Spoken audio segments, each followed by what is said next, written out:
আচ্ছা, আমরা যে টপিকটা দিয়ে শুরু করছি সেটা হচ্ছে manage project change. Change management থেকে কিন্তু প্রচুর প্রশ্ন আসবে পরীক্ষায়। হ্যাঁ, শোনা যাচ্ছে আমাকে? শোনা যাচ্ছে। আচ্ছা, চেঞ্জ ম্যানেজমেন্ট থেকে মানে অনেক প্রশ্ন পাবেন এবং প্রায় অনেক জায়গায় দেখবেন যে চেঞ্জ চেঞ্জ নিয়ে বলা আছে। আমাদের একটু জানা দরকার যে পিএমআই এবং পিএমবকে আমাদের চেঞ্জ ম্যানেজমেন্টের আসলে অ্যাপ্রোচটা কি। এক নম্বর বিষয় হচ্ছে যে চেঞ্জ তো অবভিয়াস, তাই না? সেটা প্রেডিক্টিভ প্রজেক্ট হোক, অ্যাজাইলে তো আমরা প্রিন্সিপালি বলি ওয়েলকাম চেঞ্জ। কিন্তু যে কোনো প্রজেক্টে আসলে ক্যানট রেস্ট্রিক্ট চেঞ্জ, চেঞ্জ আসবেই বিভিন্ন কারণে। সো সেই চেঞ্জ ম্যানেজমেন্টের অ্যাপ্রোচ কি? সো অ্যাজাইলে যেটাকে আমরা খুবই সফটলি ডিল করি, আমাদের পিএম বকের গাইডলাইন অনুযায়ী এটাকে আসলে আমাদের অনেক কন্ট্রোল রয়েছে চেঞ্জটা ম্যানেজ করতে হবে। এবং এটার জন্য একটা ডেডিকেটেড প্রসেস আছে পিএমআই এর, সেই প্রসেসের নাম হচ্ছে পিআইসিসি। পিআইসিসি মানে হচ্ছে পারফর্ম ইন্টিগ্রেটেড চেঞ্জ কন্ট্রোল। ঠিক আছে, এটা হচ্ছে ইন্টিগ্রেশনের একটা প্রসেস। এই প্রসেসটার কাজ হচ্ছে চেঞ্জ ম্যানেজমেন্ট। সো এখানে যে টপিকটা আমরা আলোচনা করতেছি, টপিকটা পুরোটাই ওটাকে ফলো করে আর কি। সো এইটা এবং ওই প্রসেসটা একই। তার মানে আমরা এই টপিকটা যখন শেষ করব, আপনারা ইমিডিয়েটলি আসলে পিআইসিসি প্রসেসটা একটু দেখে নেবেন ইন্টিগ্রেশনে, তাহলে আসলে আরো বেটার হবে।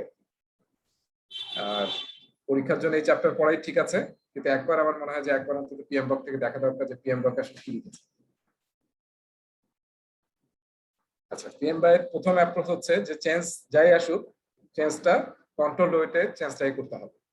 তার জন্য পিএমআই আসলে কয়েকটা স্টেপস, প্রসেস বা অ্যাক্টিভিটিস ফলো করে গাইডলাইন ফলো করতে বলা হয়। সেটা এক নম্বর হচ্ছে যে দুইটা প্ল্যানিং কাজ করবে এখানে। একটা হচ্ছে change management plan,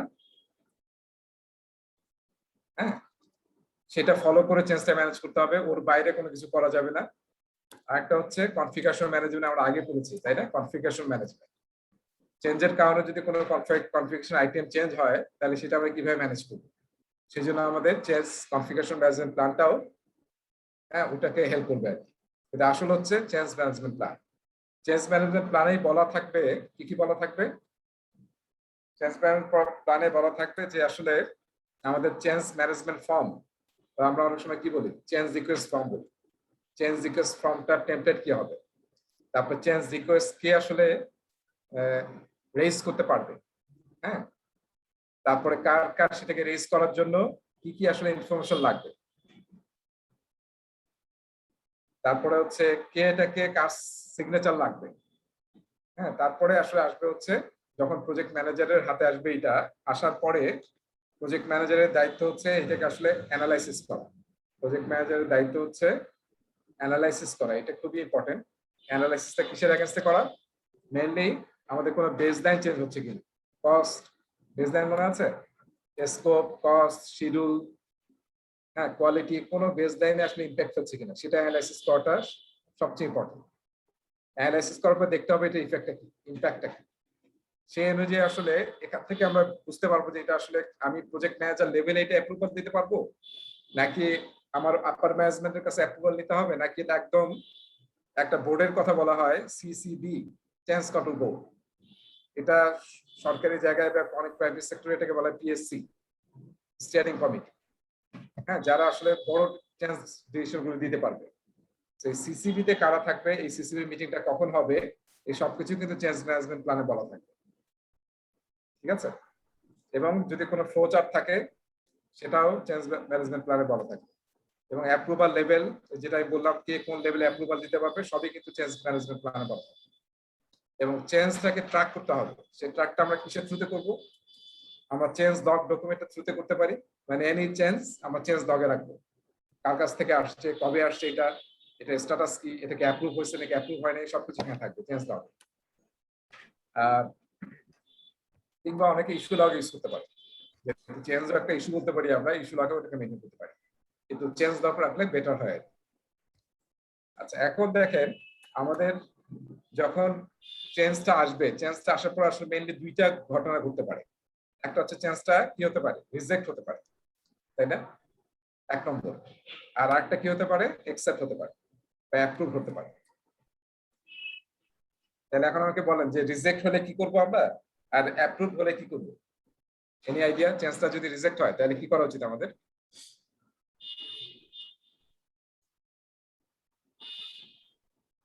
any comment from anyone? প্ল্যানে যেটা কে আছে বলতে পারি? সেটাই করতে হবে। কি কি করতে হবে ভাই? প্ল্যানে যেটা আছে সেটাই বাস্তবায়ন করতে হ্যাঁ, মানে যদি রিজেক্ট হয়ে যায় মেইন কাজ হচ্ছে যার কাছ থেকে রিকোয়েস্ট আসছে তাকে আসলে নোটিফাই করা যে এটা রিজেক্ট হয়ে গেছে, এটা অ্যাপ্রুভ হয়নি। আর অ্যাপ্রুভ যদি হয় তাহলে কি করতে হবে? যদি অ্যাপ্রুভ হয় তার মানে কিন্তু আমাদের এখন অনেক কাজ বেড়ে গেল। রাইট, কনফিগারেশন ম্যানেজমেন্ট করতে হবে। হ্যাঁ, তখন যদি কনফিগারেশন আইটেমে চেঞ্জ হয় সেটা চেঞ্জ করতে হবে। তারপর মেইন কি এক্সিকিউশন করতে হবে না, যে কাজটা এখন এক্সিকিউট করতে হবে, নতুন যে চেঞ্জটা আসলো এক্সিকিউট করতে হবে। তারপর কি কোয়ালিটি টেস্টিং করতে হবে, যেটাকে আমরা বলি কন্ট্রোল কোয়ালিটি বা এসব জিনিস করতে হবে। তারপরে কি আরেকটা বড় কাজ কি, যে এটার আগে একটা বড় কাজ হচ্ছে আপনার বেসলাইন যদি ইম্প্যাক্ট ফেলে বেসলাইন গুলোকে আপডেট করা। হ্যাঁ, বেসলাইন এবং মানে রিলেটেড ডকুমেন্টস গুলোকে আপডেট করা, তারপর এক্সিকিউট করা, টেস্ট করা, তারপর কি ভেন্ডরকে দেখা রিভিউ করানো, ভেন্ডর তো না কাস্টমারের কি অ্যাকসেপ্টেন্স করানো। সেটা কিন্তু মানে হোল লট অফ ওয়ার্ক চলে আসলে যখন এটা অ্যাপ্রুভ হয়ে যায়। আর রিজেক্ট হয়ে গেল তো ওখানে রিজেক্ট হয়ে গেল। এর মাঝখানে একটা ইন্টেরিয়ম থাকে অনেক সময়, সেটাকে বলা হয় হচ্ছে ডেফার করা। ডেফার করা মানে আমি রিজেক্ট করি নাই, আমরা অ্যাপ্রুভও করি নাই, কিন্তু আমি ডেফার করছি এইভাবে যে আমরা হয়তো এখন ডিসিশনটা নেবো না বা অন্য সময় ডিসিশন নেবো, কিংবা যে সমস্ত অ্যানালাইসিস করা হয়েছে সেই অ্যানালাইসিস গুলো আসলে অ্যাপ্রোপ্রিয়েট হয়নি, আরো অ্যানালাইসিস করা দরকার। বা যে সলিউশনটা, এখানে একটা কথা বলতে ভুলে গেছি, যে শুধু অ্যানালাইসিসে কিন্তু কাজ না, এটা আমি কিভাবে ইমপ্লিমেন্ট করব তার কিন্তু সলিউশনটাও আমাকে রিকমেন্ড করতে হবে। সলিউশনটা হয়তো ঠিক মতো হয়নি, সেটার জন্য আমরা ইনফরমেশনটাকে ডিফার করে দেবো, পরবর্তী মিটিং এ হয়তো আমরা এটাকে ডিসাইড করব। আচ্ছা, কেউ একটা প্রশ্ন করতেছিল? হ্যাঁ রেজা ভাই, হুম। যদি অ্যাপ্রুভ হয় তাহলে যেখানে অ্যাপ্রুভ হলো, যারা টিম মেম্বার আছে অথবা স্টেক হোল্ডার আছে, যে যার লেভেলে মানে খুব ডাইরেক্টলি রিলেভেন্ট, তাদেরকে কি নোটিফাই করা লাগবে না যে আমার চেঞ্জটা যে অ্যাপ্রুভ হলো? হ্যাঁ হ্যাঁ, নোটিফাই দেবে, সেটা নোটিফাই হবে। আচ্ছা, ঠিক আছে, তাহলে এই টপিকগুলো নিয়ে আমরা এই চ্যাপ্টারে আলোচনা করব টপিকে। Let's see. তাহলে এখানে দেখেন যে মেইন হচ্ছে আমাদের ইস্যু লগ বলেছে, ইস্যু লগ বলেছে, চেঞ্জ লগটা বলে নাই। পিএম বক আসলে চেঞ্জ লগটা ছিল, আমার মনে হয় এটা কোনো মিস্টেক কিনা আমি জানি না। আমার কাছে মনে হয় চেঞ্জ ম্যানেজমেন্টের জন্য চেঞ্জ লগটাই সবচেয়ে অ্যাপ্রোপ্রিয়েট। চেঞ্জের মানে কে রিকোয়েস্ট করলো, এটা স্ট্যাটাস কি, তারপরে এটা কি অ্যাপ্রুভ হয়েছে নাকি রিজেক্ট হয়েছে নাকি ডেফার হয়েছে, পুরোটা যে লগ থাকে সেটাকে আমরা চেঞ্জ লগ বলি। এখানে আসলে ইস্যু লক তো প্রতিদিনের বিষয়, কিন্তু চেঞ্জ লক থাকাটাই খুব যুক্তিসঙ্গত ছিল রে ভাই। হ্যাঁ হ্যাঁ, রাইট। সেটা আমার কাছে মনে হচ্ছে যে হয় মিস্টেকেনলি হয়েছে, কারণ পিএম বকে চেঞ্জ লগের কথা বলা আছে, আর না হলে ইস্যু লগ দিয়ে মেনটেন করতে বসছে, কিন্তু আমার কাছে অ্যাপ্রোপ্রিয়েট মনে হয় না। আচ্ছা, যাই হোক। আচ্ছা, এখন দেখেন প্রজেক্টস আর অ্যাবাউট চেঞ্জ, এই যে আমরা দেখতেছি না কিসের ছবি, প্রজাপতির ছবি দেখতেছি। কারণ কি চেঞ্জের সাথে একটা রিলেশন কি কালার প্রজাপতির, মানে এটা লাইফ সাইকেল আমরা অনেকেই হয়তো জানি না। লাইফ সাইকেল মানে এত ম্যাসিভ চেঞ্জ হয় যে একটা পোকা সেটা উড়া শুরু করে, তাই না? এত কালারফুল একটা হয়ে যায়। সো মানে অ্যামাজিং একটা ঘটনা ঘটে, তাই না, তার লাইফ সাইকেলে। So project us about change. আসলে চেঞ্জকে আসলে কোনোভাবেই ঠেকানো যাবে না, কিন্তু মানে চেঞ্জটাকে যাতে কন্ট্রোল হইতে হয়। আর কি কি কারণে চেঞ্জ হয় তার জন্য একটা স্লাইড আছে, এই স্লাইডটা একটু নতুন লাগতেছে আমার কাছে। দেখেন কি কারণে হয়। একটা হচ্ছে যে ইনঅ্যাকুরেট ইনিশিয়াল এস্টিমেট, আমরা হয়তো শুরুতে ভুল করেছিলাম, ঠিকমতো এস্টিমেট করতে পারিনি, ডাব্লিউবিএস বা স্কোপ ঠিকমতো আইডেন্টিফাই করতে পারিনি, এরকম হতে পারে। তারপরে স্পেসিফিকেশন চেঞ্জ, আসলে কোন একটা স্পেসিফিকেশন চেঞ্জ হয়েছে, এটা কাস্টমারের কাছ থেকে আসতে পারে বা কোনো একটা কারণে হতে পারে। তারপর নতুন একটা রেগুলেশন আসছে গভর্নমেন্টের বা রেগুলেটরি বডি, তো তার কারণে কিন্তু চেঞ্জ হতে পারে প্রজেক্ট। তারপরে মিস রিকোয়ারমেন্টস, তাই না, এটাও হতে পারে যে রিকোয়ারমেন্ট নিয়ে শুরু করছিলাম সেটা আসলে মিস করছি বা করতে পারি নাই, তো এখন আমাদের নতুন ভাবে করতে হবে। তাহলে আমরা কি করব, চেঞ্জ কন্ট্রোল সিস্টেম ইউজ করব। যখন আমরা সিস্টেম বলতেছি দ্যাট মিন্স আসলে সিস্টেম মানে হচ্ছে সেট অফ প্রসিডিউর, মানে কোন প্রসেস বা কোন স্টেপস গুলো ফলো করে আমরা চেঞ্জ ম্যানেজমেন্ট করব। এটা যে আগে স্লাইডটা একটু ঘুরে যাওয়া যায়, আগের স্লাইডটা জাস্ট এখানে ধরেন যে কথা বলছে আসলে তো বাই ডিফল্ট তো না, মনে করেন আরো অনেক এক্সটার্নাল ফ্যাক্টর থাকতে পারে, হ্যাঁ চেঞ্জের কারণে, তাই না? অনেক ইন্টারনাল ফ্যাক্টরও থাকতে পারে, সেগুলো তো বোধহয় এর সঙ্গে তাহলে অ্যাড হওয়া উচিত। অবশ্যই অ্যাড হবে, এটা জাস্ট এক্সাম্পল। জাস্ট এক্সাম্পল, ওকে। তাহলে সিস্টেম মানে হচ্ছে কোন প্রসিডিউর বা কোন স্টেপস গুলো আমরা ফলো করব, সেটা কিন্তু আবার চেঞ্জ ম্যানেজমেন্ট প্ল্যানে বলা থাকবে, চেঞ্জ কন্ট্রোল সিস্টেম। আর একটা ভালো চেঞ্জ কন্ট্রোল সিস্টেমে আসলে কয়েকটা এলিমেন্ট থাকে। একটা হচ্ছে আমি বললাম যে চেঞ্জ রিকোয়েস্ট ফর্ম থাকতে হবে, তারপরে ট্র্যাকিং মেথড থাকতে হবে, যে আমি চেঞ্জটা কিভাবে ট্র্যাক করবো, যেটা আমি বলেছিলাম চেঞ্জ লগ ইউজ করলে সবচেয়ে বেটার হয়, এবং প্রসেসের স্টেপস গুলো, যে কোন প্রসেসে ফলো হবে, হ্যাঁ কোন কোন স্টেপস হবে আর কি। যেমন আমি একটু বর্ণনা দিলাম যে চেঞ্জ রিকোয়েস্টটা কোথা থেকে আসবে, কে রেজ করতে পারবে, রেজ করার পরে আমাদের কাজ কি, তারপরে সেটা সিসিবির কাজ কি, বা আমাদের লেভেলে হলে আমরা কিভাবে এটাকে অ্যাপ্রুভাল দেবো বা রিজেক্ট করবো, অ্যাপ্রুভাল হওয়ার পরে কি হবে, এই সবকিছু কিন্তু প্রসেসের মধ্যে একদম ক্লিয়ারলি বলা থাকবে। এবং যদি একটা ফ্লো চার্ট মেনটেন করতে পারেন তাহলে সবার জন্য আসলে খুব ক্লিয়ার হবে। একটা ফ্লো চার্ট আমরা এখানেও দেখবো। আর একটা হচ্ছে অ্যাপ্রুভাল লেভেলস, আমি বলেছিলাম যে বিভিন্ন হ্যাঁ লেভেল থাকতে পারে টলারেন্স অনুযায়ী, যে কোনটা প্রজেক্ট ম্যানেজার অ্যাপ্রুভ করতে পারবে, কোনটা হয়তো তার জাস্ট সিনিয়র ম্যানেজমেন্ট অ্যাপ্রুভ করতে পারবে, আর আরেকটা হয়তো একদম আমাকে পিএসসি তে কিংবা সিসিবি তে যেতে হবে। এটা কোনো ডিফাইন করা যাবে না, এটা আপনার প্ল্যানে যা বলা থাকবে অর্গানাইজেশন টু অর্গানাইজেশন ভেরি করবে আর কি, কনটেক্সট কাউন্ট। হ্যাঁ, কিন্তু লেভেলটা ঠিক করতে হবে যে কোন লেভেলে কোনটার আমরা অ্যাপ্রুভাল পাবো। আর একটা খুবই ইম্পর্টেন্ট জিনিস মনে রাখতে হবে, কোনো চেঞ্জ ম্যানেজমেন্ট ভার্বাল কোনো চেঞ্জ ম্যানেজমেন্ট অ্যাকসেপ্টেড না। অলওয়েজ আপনি অবশ্যই রিটেন ইয়ে নেবেন, চেঞ্জ ম্যানেজমেন্ট রিকোয়েস্ট নেবেন। সেই জন্য আমরা ফর্মস বলতেছি। হ্যাঁ, এগুলা এইসব যদি আপনি এস্টাবলিশ না করেন তাহলে আসলে চেঞ্জ ম্যানেজমেন্ট আপনি কন্ট্রোল করতে পারবেন না। চেঞ্জ রিকোয়েস্ট গুলো এটা হলে দেখবেন যে অনেক চেঞ্জ রিকোয়েস্ট আপনি কন্ট্রোল করতে পারবেন, যেগুলো সত্যিকারের চেঞ্জ সেগুলো আসবে। আর যে আমি বলেছি যে চেঞ্জ কন্ট্রোল বোর্ড একটা থাকে, এটা পিএমএ আসলে guideline. So change control board তৈরি হতে হবে, এটা আসলে নানান নামে নানান প্রজেক্টে থাকে, private sector public sector different নাম থাকে। সো যারা আসলে চেঞ্জটাকে অ্যাপ্রুভ করার অথরিটি রাখে তাদেরকে আমরা চেঞ্জ কন্ট্রোল বোর্ড বলতেছি। সেটাও প্রজেক্টের প্ল্যানিং এর শুরুতেই করতে হবে, এবং আমাদেরকে যে চেঞ্জ ম্যানেজমেন্ট প্ল্যান এটা বলা থাকবে। আর দেখেন এখানে যে স্টেপস গুলো দেখানো হয়েছে, এই স্টেপস গুলো খুবই ইম্পর্টেন্ট, কোনটার পরে কোনটা হবে এটা যদি আপনি বুঝতে মাথা না রাখতে পারেন তাহলে আসলে চেঞ্জ ম্যানেজমেন্ট থেকে অনেক প্রশ্ন আসবে বলেছেন। আমার মনে হয় প্রায় 10-15টা প্রশ্ন চেঞ্জ ম্যানেজমেন্ট জিনিসগুলো পাবেন, ডাইরেক্টলি এই টপিক থেকে আসবে এরকম না, কিন্তু চেঞ্জ ম্যানেজমেন্ট শব্দটা পাবেন। সো দেখেন সব স্টেপস গুলো যদি মনে রাখি আমরা, বুঝতে পারি, আমি অলরেডি বর্ণনা দিচ্ছি আবার এখানে দেখতেছি, তাহলে আসলে ভুল হবে না, কনসেপ্টটা ভুল হবে না। একটা হচ্ছে চেঞ্জ আইডেন্টিফাই করতে হবে, তাই না? সেটা বিভিন্ন লেভেলে হতে পারে, যে কোনো ডিপার্টমেন্ট থেকে, যে কোনো ইউজারের কাছ থেকে আসতে পারে। এবং আসলে কি করতে হবে, সেটাকে আসলে প্রথমে ডকুমেন্টেড করতে হবে, যেটা আমরা বললাম চেঞ্জ রিকোয়েস্ট ফর্ম, এখানে ফর্মটা ইউজ হবে।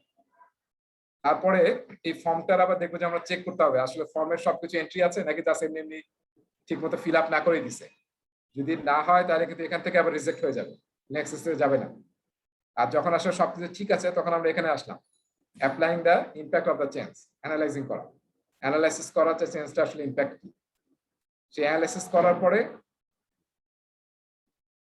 এখান থেকে আমরা আবার কি করব, রিকমেন্ডেশন কিন্তু লিখতে হবে যে আসলে আমরা এটাকে কিভাবে ইমপ্লিমেন্ট করবো বা কিভাবে সলভ করবো।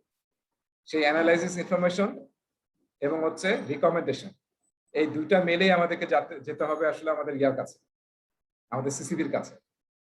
এখন সিসিবির কাছে যাওয়ার পরে সিসিবি যদি আমাদেরকে অ্যাপ্রুভাল দেয় তাহলে কি হবে, আমাদের প্রজেক্ট প্ল্যান মানে বেসলাইন, প্রজেক্ট প্ল্যান মানে হচ্ছে মেইনলি বেসলাইন গুলো কিন্তু আপডেট হবে, যেহেতু নতুন একটা চেঞ্জ অ্যাপ্রুভ হচ্ছে।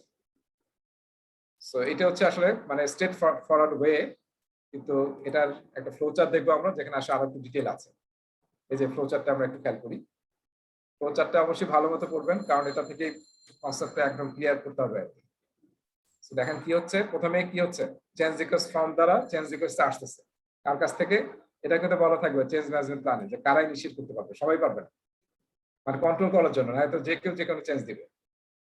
আচ্ছা, তারপরে কি হলো, log change request pass filter, মানে প্রাইমারি যে ফিল্টার, মানে সব ইনফরমেশন আছে কিনা, সবার সাইন আছে কিনা, সে নিজের লেভেলে অ্যানালাইসিস করছে কিনা, তারপর এটা যে সে চেঞ্জটা চাচ্ছে এটার আসলে সে অ্যানালাইসিস করছে কিনা, যে কেন চেঞ্জটা ইম্পর্টেন্ট। এসব যদি না করে তাহলে আমরা রিজেক্ট করে তাকে আবার পাঠিয়ে দেবো, যে তোমার কিন্তু এটা ঠিক হয়নি, এই লেভেলে কিন্তু রিজেক্ট হয়ে তার কাছে আবার পাঠিয়ে দেবো।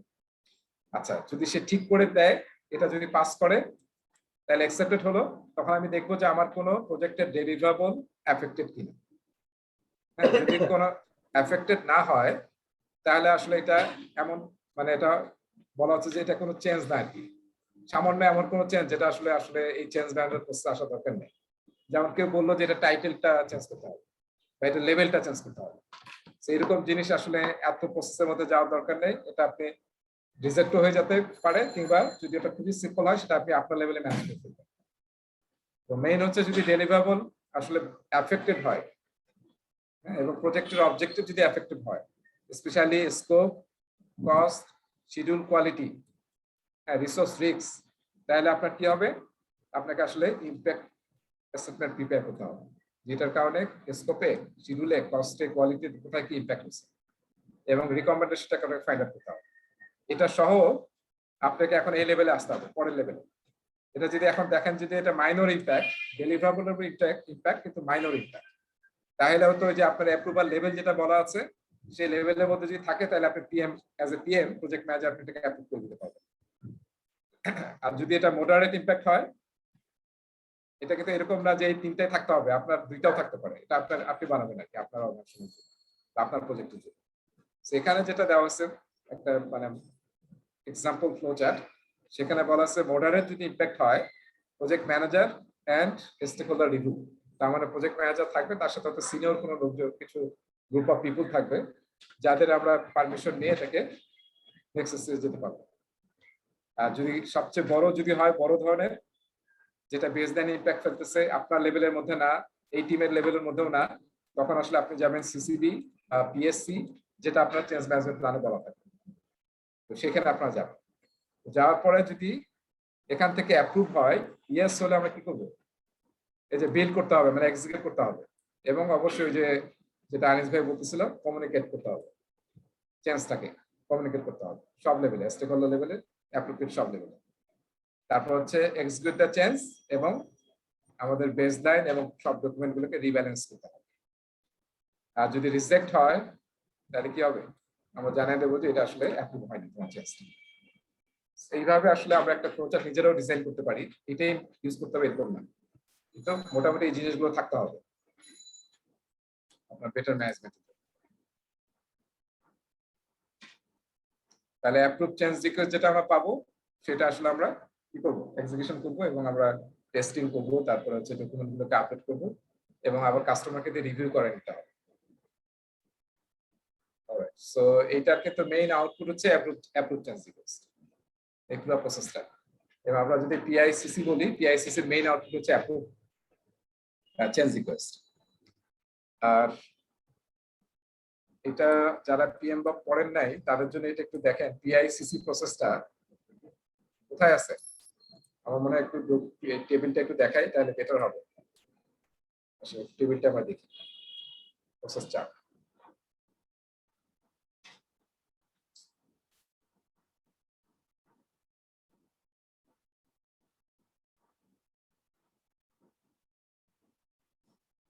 চেঞ্জ ম্যানেজমেন্টের ব্যাপারটা খুবই ইম্পর্টেন্ট, এটা একটু ইয়ার থেকে দেখতে হবে।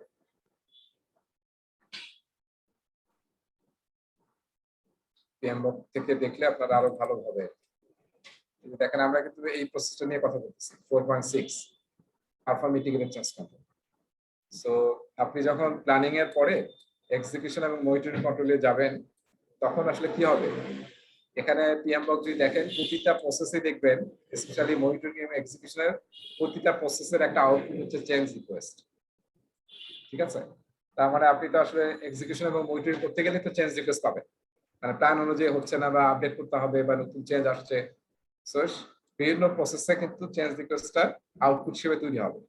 সমস্ত চেঞ্জ রিকোয়েস্ট এটা কিন্তু আসবে ইনপুট হিসেবে এই জায়গাটাতে, পারফর্ম মিটিগেট চেঞ্জ কন্ট্রোল প্রসেসে। এবং এখানে যখন অ্যাপ্রুভ হবে তখন আমরা আউটপুট থেকে বলতেছি অ্যাপ্রুভ চেঞ্জ রিকোয়েস্ট। তারপরে আসলে কি হবে, অ্যাপ্রুভ চেঞ্জ রিকোয়েস্ট হলেই কিন্তু এটা আবার এক্সিকিউশনে চলে যাবে, এই যে এক্সিকিউট হবে। এক্সিকিউট হওয়ার পরে কিন্তু এই যে আবার এখানে কোয়ালিটিতে গিয়ে, হ্যাঁ, টেস্ট হবে, টেস্ট হওয়ার পরে আবার কাস্টমারকে দিয়ে আবার ভ্যালিডেট করে নিতে হবে। এরকম কিন্তু চেঞ্জ ম্যানেজমেন্টের ফ্লোটা কিন্তু এরকম, ঠিক আছে। সো এই কয়েকটা প্রসেস কিন্তু ডাইরেক্টলি কানেক্টেড যখন আপনি চেঞ্জ ম্যানেজমেন্ট নিয়ে কাজ করবেন। সো আমি হয়তো খুব সিম্পলি বলে দিলাম অল্প সময়ের মধ্যে, কিন্তু কানেকশনটা আসলে এইভাবে। আরেকবার আমি বলি যে সমস্ত জায়গা থেকে চেঞ্জ রিকোয়েস্ট আসবে এই প্রসেসে ইনপুট হিসাবে চেঞ্জ রিকোয়েস্ট, এটাকে যখন অ্যাপ্রুভ হবে, অ্যাপ্রুভ চেঞ্জ রিকোয়েস্ট, তখন অ্যাপ্রুভ হলে কি করতে হবে আমাদের, direct and manage project water থ্রুতে এক্সিকিউট করতে হবে। এক্সিকিউট করার সময় কিন্তু ম্যানেজ কোয়ালিটি হবে, মানে সমস্ত কোয়ালিটি ক্রাইটেরিয়া আপনি মিট করবেন। এখন যখন ডেলিভারেবল তৈরি হয়ে গেল তখন কি আছে নিচে, এই যে কন্ট্রোল কোয়ালিটিতে গিয়ে আপনি টেস্ট করবেন, ঠিক আছে? টেস্ট করে কোনো টেস্টিং কোনো এরর নাই, এটা যখন এরর ফ্রি হয়ে গেল তখন আপনি কাস্টমারকে দিয়ে ভ্যালিডেট করাবেন। কাস্টমার ভ্যালিডেট করলে এটা অ্যাকসেপ্টেড ডেলিভারেবল হয়ে যাবে। তো এইভাবে কিন্তু চেঞ্জ রিকোয়েস্ট এবং ডেলিভারেবলটা চেঞ্জ রিকোয়েস্ট থেকে যেটা তৈরি হবে সেটা কিন্তু এইভাবে কাজ করবে। রেজা ভাই একটু অ্যাজাইলের সাথে কি একটু কোরিলেট করবেন একটু, মানে এটা তো ধরেন পিএমবকে প্রসেস অনুযায়ী বললেন, কিন্তু অ্যাজাইলের সঙ্গে হ্যাঁ, অ্যাজাইলে তো আমরা জানি যে অ্যাজাইলে চেঞ্জ আসলে আমরা তো জানি তো চেঞ্জটা কোথায় আসবে। এখানে একটা কনসেপ্ট মনে রাখি, আপনার প্রোডাক্ট ব্যাকলগে কিন্তু যে কেউ কিন্তু কোনো আইটেম অ্যাড করতে পারে। হ্যাঁ, মানে আমি স্টেক হোল্ডার একজন বা আমি আমার টিমের মানুষ, প্রোডাক্ট ব্যাকলগের ওনার কে মনে আছে? প্রোডাক্ট ওনার মালিক। প্রোডাক্ট ওনার, হ্যাঁ, সে হচ্ছে অ্যাকাউন্টেবল। কিন্তু যতটুকু জানি যে প্রোডাক্ট ওনার ছাড়া কেউই কোনো আইটেম অ্যাড করতে পারে না। না, আইটেম সবাই অ্যাড করতে পারবে, কিন্তু আসলে শেষ পর্যন্ত আইটেমটা এখানে থাকবে কিনা তার ডিসিশনটা নেবে প্রোডাক্ট ওনার। ঠিক আছে? আইটেম অ্যাড করতে পারবে প্রজেক্ট টিম মেম্বার। হ্যাঁ, যে কেউ অ্যাড করতে পারবে, কিন্তু ডিসিশন নিবে যেটা এখানে আসলে থাকবে কি থাকবে না সেটা প্রোডাক্ট ওনার ডিসিশন নেবে, কিন্তু যে কেউ অ্যাড করতে পারবে। আচ্ছা, তাহলে অ্যাজাইলে কি হবে, যখনই কোনো চেঞ্জ রিকোয়েস্ট আসবে একটা জিনিস মনে রাখবেন, অ্যাজাইলে যদি আমরা ওয়েলকাম চেঞ্জ যদিও বলি, কিন্তু এটার মানে কি, যদি আপনি কোনো একটা ইটারেশনের মাঝখানে আছেন 2 সপ্তাহে, সবাই এটা একটু খেয়াল করেন, 2 সপ্তাহে ইটারেশনের মধ্যে আছেন, এখন এর মধ্যে কোনো একটা চেঞ্জ চলে আসবে, তাহলে কি আপনি ওই চেঞ্জটাকে নেবেন এর মধ্যে? না। যদি নেন আর এটাকে যদি আমরা সবসময় ফ্যাসিলিটেট করতে থাকি তাহলে দেখা যাবে যে ইটারেশনের কাজ কখনো শেষ হচ্ছে না। জি। হ্যাঁ, ফলে আসলে অ্যাজাইলও যেটা প্র্যাকটিস করে, যখন ইটারেশনটার প্ল্যানিং শেষ হয়ে যাবে, আইটেমগুলো ফিক্স হয়ে যাবে, তারপরে আসলে জেনারেলি এই টাইম বক্সের মধ্যে আর কোনো চেঞ্জ নেওয়া হয় না। যে চেঞ্জটা আসবে সেটা এখানে চলে আসবে, হ্যাঁ, ব্যাকলগে চলে যাবে, কিন্তু এইটা এই ইটারেশন ভিতরে আর ঢুকবে না। এখন ঢুকবে না বললাম আমি, কিন্তু এরকম হতে পারে যে এত এমার্জেন্সি একটা বিষয় যেটা আসলে এখানে না করলে প্রজেক্টটাই খুব একটা চ্যালেঞ্জের মুখে চলে যাবে, যেটা প্রোডাক্ট ওনার ডিসাইড করবে আর কি, যেটা একদম চ্যালেঞ্জিং, এটা করতেই হবে। সেই জন্য অ্যাজাইল টিম আরেকটা টেকনিক ইউজ করে, সেটাকে বলে ইন্টারাপ্ট বাফার। শব্দটা আগে মনে হয় বলেছি কিনা আমি খেয়াল নেই আমার, সবাইকে শব্দটা বুঝতে পেরেছেন? শুনিনি শব্দটা আগে। আমি একটু লিখি, ইন্টারাপ্ট বাফার, সবাই একটু লিখে রাখেন, যদি আমার টপিকে নাই আমাদের সিলেবাসের মধ্যে, কিন্তু কনসেপ্টটা জানা দরকার। সেটা হচ্ছে যে অ্যাজাইল টিম আসলে কয়েকটা ইটারেশন পরে বুঝতে পারে যে আমরা যখন কাজ করতে থাকি তখন আসলে বিজনেস থেকে বা মার্কেট থেকে বিভিন্ন ইন্টারাপশন আসে আমাদের উপরে, যে এটা করতে হবে, এটা না করলে হবে না, এটা একটা ইস্যু আসছে, তখন একটা ডিফেক্ট হয়েছে, হয় না? মানে যেগুলো অলরেডি আপনি ডেলিভার দিচ্ছেন সেখান থেকে আমার ডিফেক্ট আসছে, এমন একটা এমার্জেন্সি কাজ আছে, এটা করতেই হবে আপনাকে। সো এইটা আসলে প্রথমে পারে না অ্যাজাইল টিম, কয়েকটা ইটারেশন পরে বুঝতে পারে যে আমাদের আসলে পুরো টাইমে 10% টাইম আসলে আমাকে ইয়া করতে হবে, কি মানে ইন্টারাপশন ঘটবে, তার জন্য একটা বাফার টাইম রেখে দিতে হবে, সে 10% টাইম। আমি এমনি বলতেছি 10%, এটা ডিপেন্ড করবে আপনার মানে এম্পিরিক্যাল ডাটার উপর। সো এই 10% টাইম কিন্তু রেখে দেয়, ফলে এমার্জেন্সি যদি কোনো একটা প্রোডাক্ট ব্যাকলগে আসে যেটা করতেই হবে এই সময়ের মধ্যে, তখন তারা এই 10% টাইমটাকে ওই কাজে ইউজ করে। আর তার মানে বাকি কত আছে, 90% টাইম, যখন তারা প্রোডাক্ট ব্যাকলগ থেকে নতুন স্পিন শুরু করে তখন আসলে তার 90% টাইম দিয়ে এটাকে কাউন্ট করে, যে 90% এর মধ্যে আমরা কয়টা আইটেম ডেলিভারি দিতে পারবো, আর বাকি 10% রেখে দেয় এই ধরনের ইন্টারাপ্ট বাফারের জন্য। ঠিক আছে, এইভাবে কিন্তু চেঞ্জটাকে এটাও কিন্তু কন্ট্রোল করা হচ্ছে, মানে ওয়েলকাম চেঞ্জ বলে খালি চেঞ্জ দেবো তাহলে তো কাজ শেষ করতে পারবেন না। এটার সময় দেখা যায় 5টা আইটেম নিছেন, ওই খালি চেঞ্জ রিকোয়েস্টই করছেন, একটা আইটেমে ডেলিভারি হয়, that is poor performance, poor হবে আর কি, এবার টিমও কিন্তু ডিমোটিভেটেড হয়ে যাবে। আরেকটা ব্যাপার ভাই, ওই ইনক্রিমেন্টাল ডেলিভারির ক্ষেত্রে আমরা অলরেডি ডেলিভারি দিয়ে দিছি এবং ক্লায়েন্ট অ্যাকসেপ্ট করছে, এরকম কোনো যদি ইয়া থেকে চেঞ্জ আসে সেই ক্ষেত্রে অ্যাপ্রোচ কেমন হওয়া উচিত? সেটাও একই অ্যাপ্রোচে যাবে, যে এটা যদি এমার্জেন্সি হয় এবং সে যদি ইন্টার বাফারের মধ্যে করা যায় তাহলে আমরা ওখানে করে ফেলবো। আর এটা একটা ফ্লেক্সিবল আর কি, আর এরকম যদি প্রোডাক্ট ওনার মনে করে যে এটা করতে হবে তাহলে 1টা 2টা আইটেম আমরা বাদ দিয়ে দিলাম, দিয়ে ওই আচ্ছা। আইটেমটাকে আমরা নিয়ে আসলাম, যেটা এই ইটারেশন আমরা শেষ করব। আচ্ছা, ফ্লেক্সিবল। কিন্তু আননেসেসারি খালি চেঞ্জ আসলো আর আমি টাইম বক্সের মধ্যে ঢুকে দিলাম, এটা কোনোভাবেই করা যাবে না, তাহলে আসলে আমাদের ইয়াতে নষ্ট হয়ে যাবে এজেলে। আচ্ছা, ভাই অ্যাজাইলে ফাইনালি এই চেঞ্জটা অ্যাপ্রুভ করবে কে, প্রোডাক্ট ওনার নাকি কোনো বোর্ড আছে, তো নাকি কোনো স্পেশাল কোনো সিসিবি বা পিএসসি কোনো আছে? এরকম নাই, থাকতে পারে, থাকতে পারবে না এরকম কোনো কিছু নাই, থাকতে পারে। কিন্তু আসলে প্রোডাক্ট ওনাদের একটা বৈশিষ্ট্য হচ্ছে মানে তার একটা ইয়া থাকতে হবে, প্রোডাক্ট ওনারকে এমন অথরিটি থাকতে হবে যাতে সে এরকম বড় বড় ডিসিশন নিতে পারে, এরকম অথরিটি লোক থাকতে হবে, সে তাকে এরকম পাওয়ারও দিতে হবে, এম্পাওয়ার করতে হবে। এটা যে তাহলে ভাই আসলে হ্যাঁ, মানে প্রোডাক্ট ওনার তো আসলে আমরা যে সেন্সে বুঝি আসলে অনেকটা স্পন্সরের মতো আমাদের প্রজেক্টের। এখন প্রোডাক্ট ওনার তো বেসিক্যালি সেই স্ক্রাম মাস্টারও না বা প্রজেক্ট ম্যানেজারও না বা সার্ভেন্ট লিডারও না। সেই ক্ষেত্রে প্রোডাক্ট ওনার দেখা যাচ্ছে যে এজাইলে সবকিছুর কর্তৃত্ব বা তার নলেজ থাকতে হবে স্ক্রাম মাস্টারের থেকে বেশি বা সার্ভেন্ট লিডারশিপের থেকে বেশি। কিন্তু একজন স্পন্সর কি আসলে প্রোডাক্ট ওনার মানে সে কিভাবে এতটা গুরুত্বপূর্ণ টেকনিক্যাল নলেজ রাখবে বা এত নো হাউ হবে এবং সবকিছু লিড করবে, এটা কিভাবে সম্ভব আসলে এজাইলে? এজেলে তো প্রোডাক্ট ওনার তো মানে খুবই একটা সিরিয়াস রোল এখানে। আসলে যে জানে না প্রোডাক্ট ওনার মানে হচ্ছে যে প্রোডাক্টটা নিয়ে খুব ভালো জানে, হ্যাঁ, সেটা না জানলে তো আসলে প্রোডাক্ট ওনার হওয়া যাবে না। প্রোডাক্ট তার সবচেয়ে বড় বৈশিষ্ট্য হচ্ছে সে প্রোডাক্টটা নিয়ে সবচেয়ে টিমের মধ্যে সবচেয়ে সে ভালো জানে। তাহলে কি সে কি এটা যদি টিমের না লোক, থাকে তাহলে টিমের বাইরে সে কি টিমের লোক নাকি আসলে ডেভেলপমেন্ট টিমের লোক নাকি স্পন্সর মালিক মানে অন্য স্টেক হোল্ডার? সে তো আমাদের তিনটা রোল যেহেতু অ্যাজাইলে, তার মধ্যে তিনটা রোলের মধ্যে সে একটা টিমের রোল আর কি, সে টিম, কিন্তু সে রিপ্রেজেন্টেটিভ অফ স্পন্সর কিংবা কাস্টমার।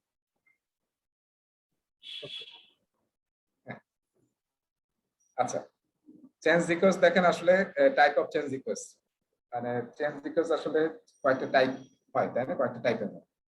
একটা হচ্ছে কারেক্টিভ অ্যাকশন টাইপ হয়, মানে কাজ করতে গিয়ে আমরা কোনো একটা ভুল হলো বা কিছু একটা হলো তখন আমরা কারেক্ট করার জন্য কিন্তু চেঞ্জ রিকোয়েস্ট হয়। তারপরে প্রিভেন্টিভ অ্যাকশন নেওয়ার জন্য করি, কোন একটা কাজ শুরু করতেছি তার আগে আমরা প্রিভেন্টিভ কি কি করা যায় তার জন্য কিন্তু আমরা অনেক সময় চেঞ্জ রিকোয়েস্ট রেজ করি। আর ডিফেক্ট যদি হয়ে যায় তাহলে তো সিরিয়াস ইস্যু, এটা ডিফেক্ট সহ তার কোনো কিছু কাস্টমারকে দেওয়া যাবে, সেটা অবশ্যই আবার চেঞ্জ রিকোয়েস্টের থ্রুতে ঠিক করতে হবে। আর আপডেট আসলে তো আপডেট আসলে যেটা আসলে স্পেসিফিকেশন চেঞ্জ হলো বা রেগুলেশন চেঞ্জ হলো বা এক্সটার্নাল ফ্যাক্টর থেকে চেঞ্জ হলো, সেটা তো সরাসরি আপডেট। এটাকে এই তিনটা কিন্তু আপনার ইন্টিগ্রেশন চ্যাপ্টারে আছে পিএম বকে। এটাকে কিন্তু একইভাবে দেখানো যায়, আমি যেমন আপনাদের কোয়ালিটি দেখিয়েছিলাম, সিমিলারলি কিন্তু আমরা এই তিনটাকে ইন্টারাক্ট করতে পারি সিলিন্ডার দিয়ে। তার মানে প্রিভেন্টিভ অ্যাকশন আমরা কখন নেব, এখানে প্রিভেন্টিভ অ্যাকশন পিএ, কোন একটা কাজ শুরুর আগে আমরা প্রিভেন্ট করার চেষ্টা করবো, তার জন্য যে সমস্ত স্টেপস নেব, তার জন্য যদি কোনো চেঞ্জ লাগে সেটা আমরা করে ফেলবো। তারপর কারেক্টিভেশন হচ্ছে যখন আপনার এক্সিকিউশন চলতে থাকবে তখন আমরা আসলে কারেক্টিভ অ্যাকশন নেব। আর ডিফেক্ট রিপেয়ার যেটা আসলে সবচেয়ে কস্টলি হবে, যেটা আসলে যখন ডেলিভারেবল অলরেডি তৈরি হয়ে গেছে তখন আপনাকে ডিফেক্ট রিপেয়ারটা করতে হবে, ঠিক আছে। সো এই তিনটা কিন্তু এইভাবে connected, corrective action, preventive action, defect repair এবং হচ্ছে আপডেট। জেনারেলি এই টাইপের, মানে যদি আমরা খুবই ব্রডলি বলি, এই টাইপের 4 টাইপস অফ চেঞ্জ রিকোয়েস্ট আসে হচ্ছে প্রজেক্টে। অলরাইট, সো আমাদের শেষ হলো। আমি একটু স্টুডেন্ট ম্যানুয়ালে যাব। স্টুডেন্ট ম্যানুয়ালে কিন্তু খুবই ইম্পর্টেন্ট বোধহয় একটা বা দুইটা প্রশ্ন আছে, চলেন একটু দেখি।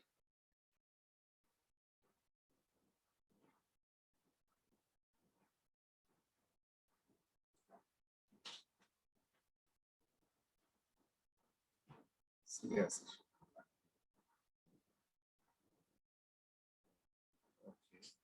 হচ্ছে keeping the one, manage project change, ওকে, ওটা আছে। এই যে একটা মাত্র প্রশ্ন আছে,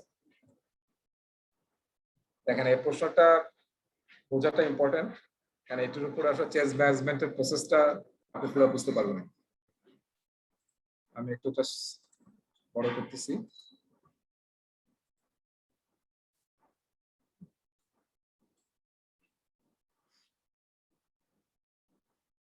উপরে সিনারিও আছে, আমার সিনারিও না পড়লে আমরা এখানে বুঝতে পারবো। The carpenter informs you that the window and door installation will have a significant delay and is asking for a change in subsequent scheduled dates. What action should you take first? B. Document the change request. Bring the information to the stakeholders for evaluation and approval.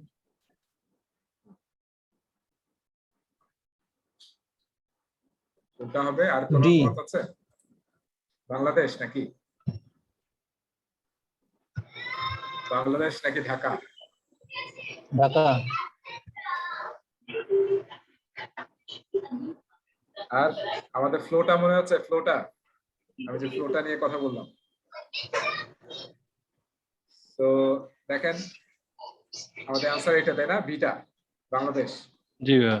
প্রথমত document করতে হবে, এমনি মুখে মুখে তো কোনো request দেওয়া যাবে না। ফার্স্ট হচ্ছে কাজ হচ্ছে ডকুমেন্ট করা।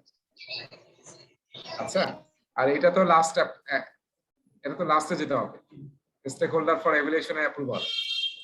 এটা তো সব লাস্টের স্টেজ, তারপর না তার অ্যাপ্রুভাল দিবে, তার আগে তো আপনাকে ডকুমেন্ট করতে হবে। আচ্ছা, এখানে একটু বলেন তো এর পরের কাজ কি? এখানে কিন্তু চারটা পয়েন্ট আছে। আমার প্রথম কাজ হচ্ছে এটা, সেকেন্ড কাজ কি হবে বলেন তো? A নাম্বার ভাইয়া, coordinate changes Coordinate changes across knowledge area. হ্যাঁ, তার মানে যে অ্যানালাইসিস করতে হবে স্কোপ, টাইম, বাজেট, কোয়ালিটির সাথে নলেজ এরিয়া বুঝতে, একটু অন্যভাবে বুঝতে। প্রশ্ন করলে তো এইভাবে কঠিন হয়ে যায়, আপনাকে তো এটা মাথায় কাজ করবে না যে নলেজ এরিয়া আবার কি। তার মানে আসলে চেঞ্জটার ইমপ্যাক্ট কি সেটা ইমপ্যাক্ট অ্যানালাইসিস করতেছেন আপনি। ঠিক আছে, ইমপ্যাক্ট অ্যানালাইসিস এটা হচ্ছে সেকেন্ড 2, তাহলে এটা হচ্ছে 1। থার্ড কি হবে বলুন তো? Third, D. D, D. চার নাম্বারটা update the project plan. No, no, no. এটা লাস্ট ওয়ান। আমার bring মনে হয় the information to stakeholders, D, এটা মনে হয় D, 3 নাম্বার। ভাইয়া তাহলে 3 নম্বর আমি যাব হচ্ছে, হ্যাঁ D. বলুন। ঢাকা। ডি। আমার তো ইমপ্যাক্ট অ্যানালাইসিস হয়ে গেছে না, এখন আমি নিয়ে যাব অ্যাপ্রুভালের জন্য। Right. যদি অ্যাপ্রুভ হয় তাহলে না আমি Then evaluate update. করব। Then জি update ভাই। the project plan. ঠিক আছে, ডি হবে। হ্যাঁ, বুঝতে পেরেছি। তাহলে এটা একটু আপনারা মনে রাখেন, কারণ এটার উপরে আপনি মানে প্রশ্ন পাবেন পরীক্ষায় একটু অন্যভাবে ঘুরে ঘুরে। কনসেপ্টটা সেম। ওকে, তাহলে আমি আবার ব্যাক করছি আমাদের প্রেজেন্টেশন স্লাইডে।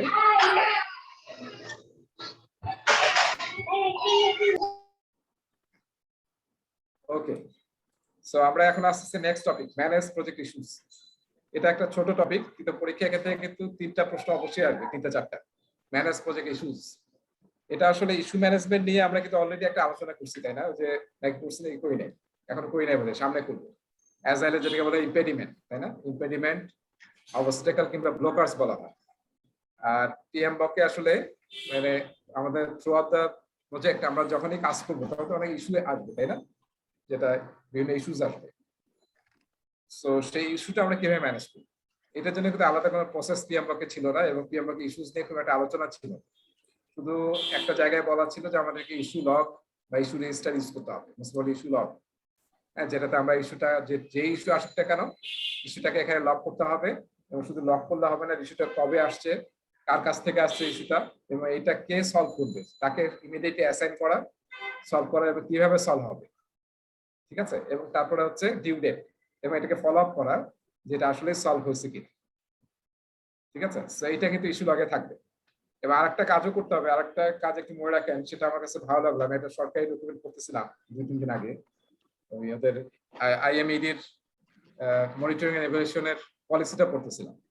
তো সেখানে দেখলাম ইস্যু লগ, রিস্ক লগ সবগুলোর সাথে ওরা একটা কলাম অ্যাড করছে, যেটা আমার খুব ভালো পছন্দ হয়েছে আর কি। সেটা হচ্ছে লেসন লার্ন। তার মানে আপনি যে ইস্যুটা সলভ করলেন করতে গিয়ে নিশ্চয়ই you have learn something new, সেটা আপনি আসলে লগ করেন যে আপনি এই ইস্যুটা সলভ করতে গিয়ে নতুন কি জিনিস শিখছেন, কারণ এটা কিন্তু অন্য একটা কাজে আপনাকে হেল্প করবে।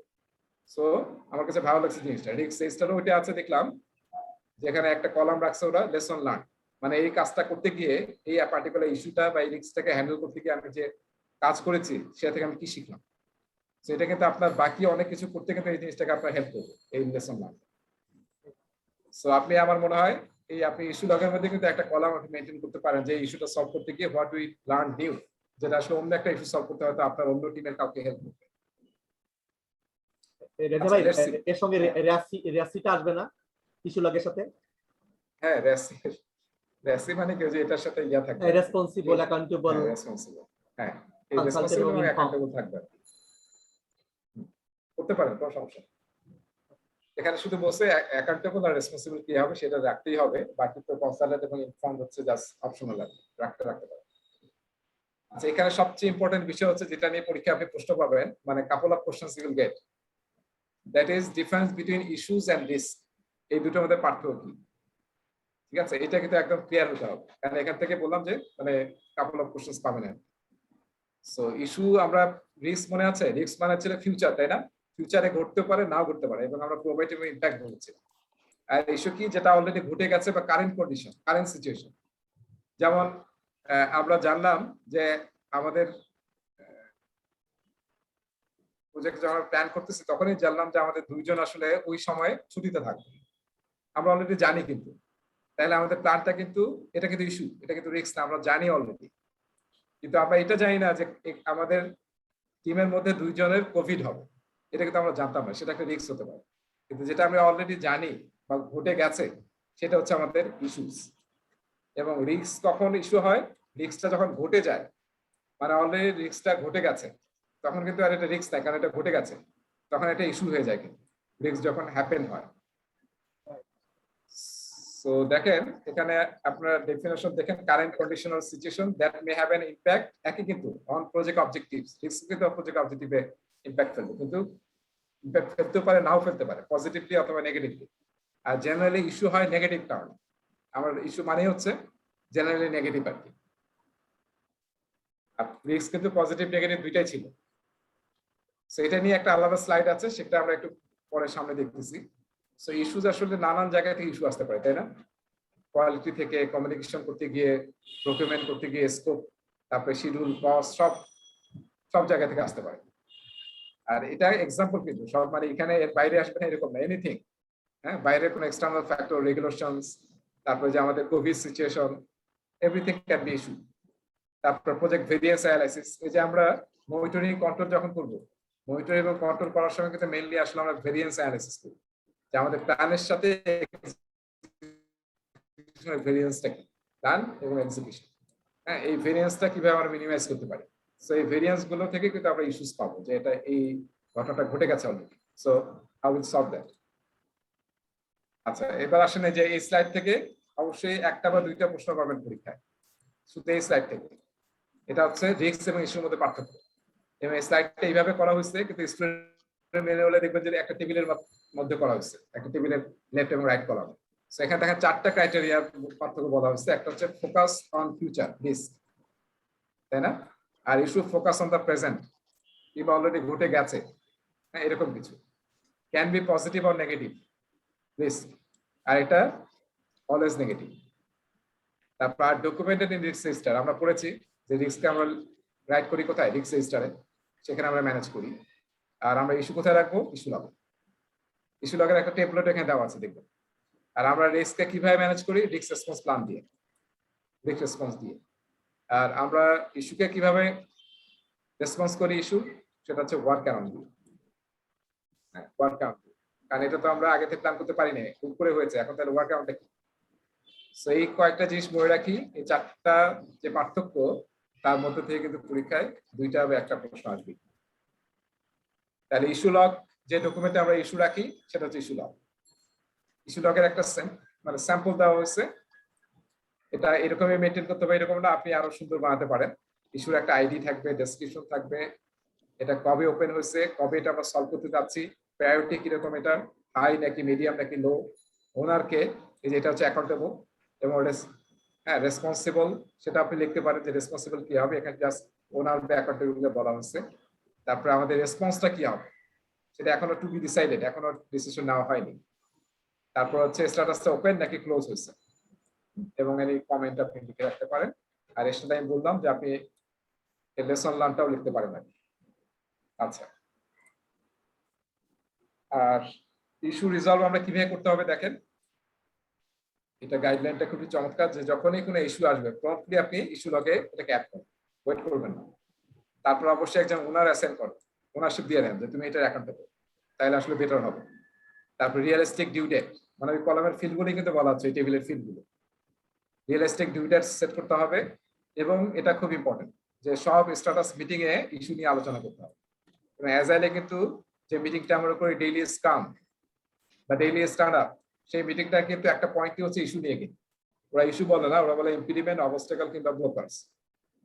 সো এটা কিন্তু আমাদের ট্রেডিশনাল প্রজেক্টে বলা হচ্ছে এভরি মিটিং এ আপনাকে স্ট্যাটাস মিটিং এ আপনাকে অবশ্যই ইস্যুটা নিয়ে আলোচনা করতে হবে। Is there any issue that we need to solve, সেটা নিয়ে আলোচনা করতে হবে। আর একটা বিষয় হচ্ছে এটা এটা একটা মানে ম্যানেজমেন্ট অ্যাডভাইস দিয়েছে যে আমরা খালি ইস্যু লিখে গেলাম কিন্তু কোনো সলভ করতেছি না, এত দেখা যায় একসময় আনম্যানেজেবল হয়ে গেছে। এরকম যাতে না হয়, অলওয়েজ একটা মানে কেপিআই সেট করবেন যে আমাদের ইস্যু যাতে এক ইস্যু লগের মধ্যে ওপেন ইস্যুস সে 5টার বেশি না থাকে, এরকম একটা কেপিআই সেট করে ফেলেন, তাহলে হয়তো দেখা যাবে আর ম্যানেজেবল হবে। আচ্ছা, ডোন্ট হেজিটেট টু এসকেলেট, আর এটা খুবই ইম্পর্টেন্ট। যদি দেখেন যে এটা আপনার লেভেলে নাই, immediately inform appropriate body, escalate করে দেন। ঠিক আছে, কোনো জিনিস কিন্তু আপনার যদি ঘটে এবং আপনার যদি দায়িত্ব থাকে যে আপনার লেভেলের বাইরে চলে গেলে এসকেলেট করতে হবে, সেটা ইমিডিয়েটলি যদি না জানা, আর না জানার কারণে যদি অন্য টিমের কাছ থেকে জানে, তাহলে কিন্তু আরো মানে খারাপ হবে। সো বেটার হচ্ছে যখন দেখবেন যে it is out of your control, you should escalate that to the appropriate body. Okay, so resolving issues, একই কথা আবার দেখেন কিন্তু আছে যে আমরা কিভাবে রিজলভ করবো, গাইডলাইনটা অবশ্যই 2টা স্লাইড ভালো মতো পড়বেন, আগেরটা এবং এইটা। সো ইস্যু লগ টেমপ্লেট যদি অর্গানাইজেশনে থাকে তাহলে আমরা সেটা ইউজ করবো, আর যদি না থাকে তাহলে আমরা বানায় সেটা ইউজ করা শুরু করবো। এবং আমাদেরকে ট্রেনিং দিতে হবে যে কিভাবে ইস্যু হলে আমরা প্রপারলি যাতে এটা রিপোর্ট করি।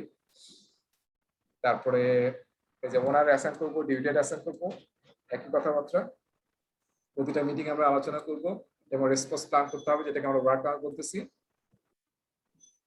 অ্যাসেস করতে হবে এটাকে হাই, লো নাকি মিডিয়াম, এবং সেই অনুযায়ী রেসপন্স করতে হবে, এবং রেসপন্সটা আসলে ঠিক আছে কিনা সেটা অ্যাপ্রুভ করতে হবে। তারপর যদি এটা ক্লোজ হয়ে যায় তাহলে আমরা ক্লোজ করব। সেটা হচ্ছে ইস্যু নিয়ে আলোচনা। এখান থেকে কিন্তু 3টা-4টা প্রশ্ন আসবে, খুব ছোট একটা টপিক। সো আমি একটু এখানে যাচ্ছি স্টুডেন্ট ম্যানুয়ালে, এখানে দেখবেন যে কয়েকটা ভালো প্রশ্ন আছে যেটা মানে খুবই কনফিউজ হবে। দেখেন এখানে একটা সিনারিও দিয়েছে, দেখেন আপনারা করতে পারছেন সিনারিওটা একটু পড়েন।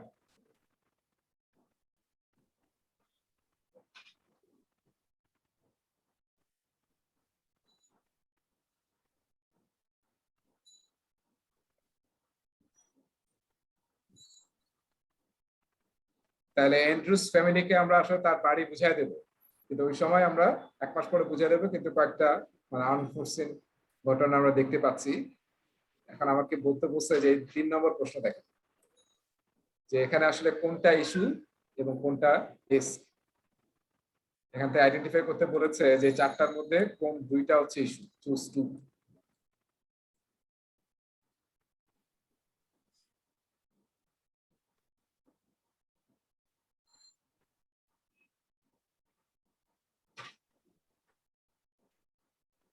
দেখেন তো, এরকম প্রশ্ন কিন্তু পরীক্ষা আসবে। এ অবশ্যই ইস্যু। এ নাম্বার ইস্যু। কেন ইস্যু? এই নাম্বারটা কেন issue? because it is a current situation মানে অলরেডি জানি আমরা না? already. হ্যাঁ, ব্যাংক থেকে অলরেডি চিঠি ইস্যু হয়ে গেছে, বলে দিচ্ছে এটা ইনক্রিজ হবে। Right. অলরাইট, তাহলে 1 নম্বরটা হলো। এরপরে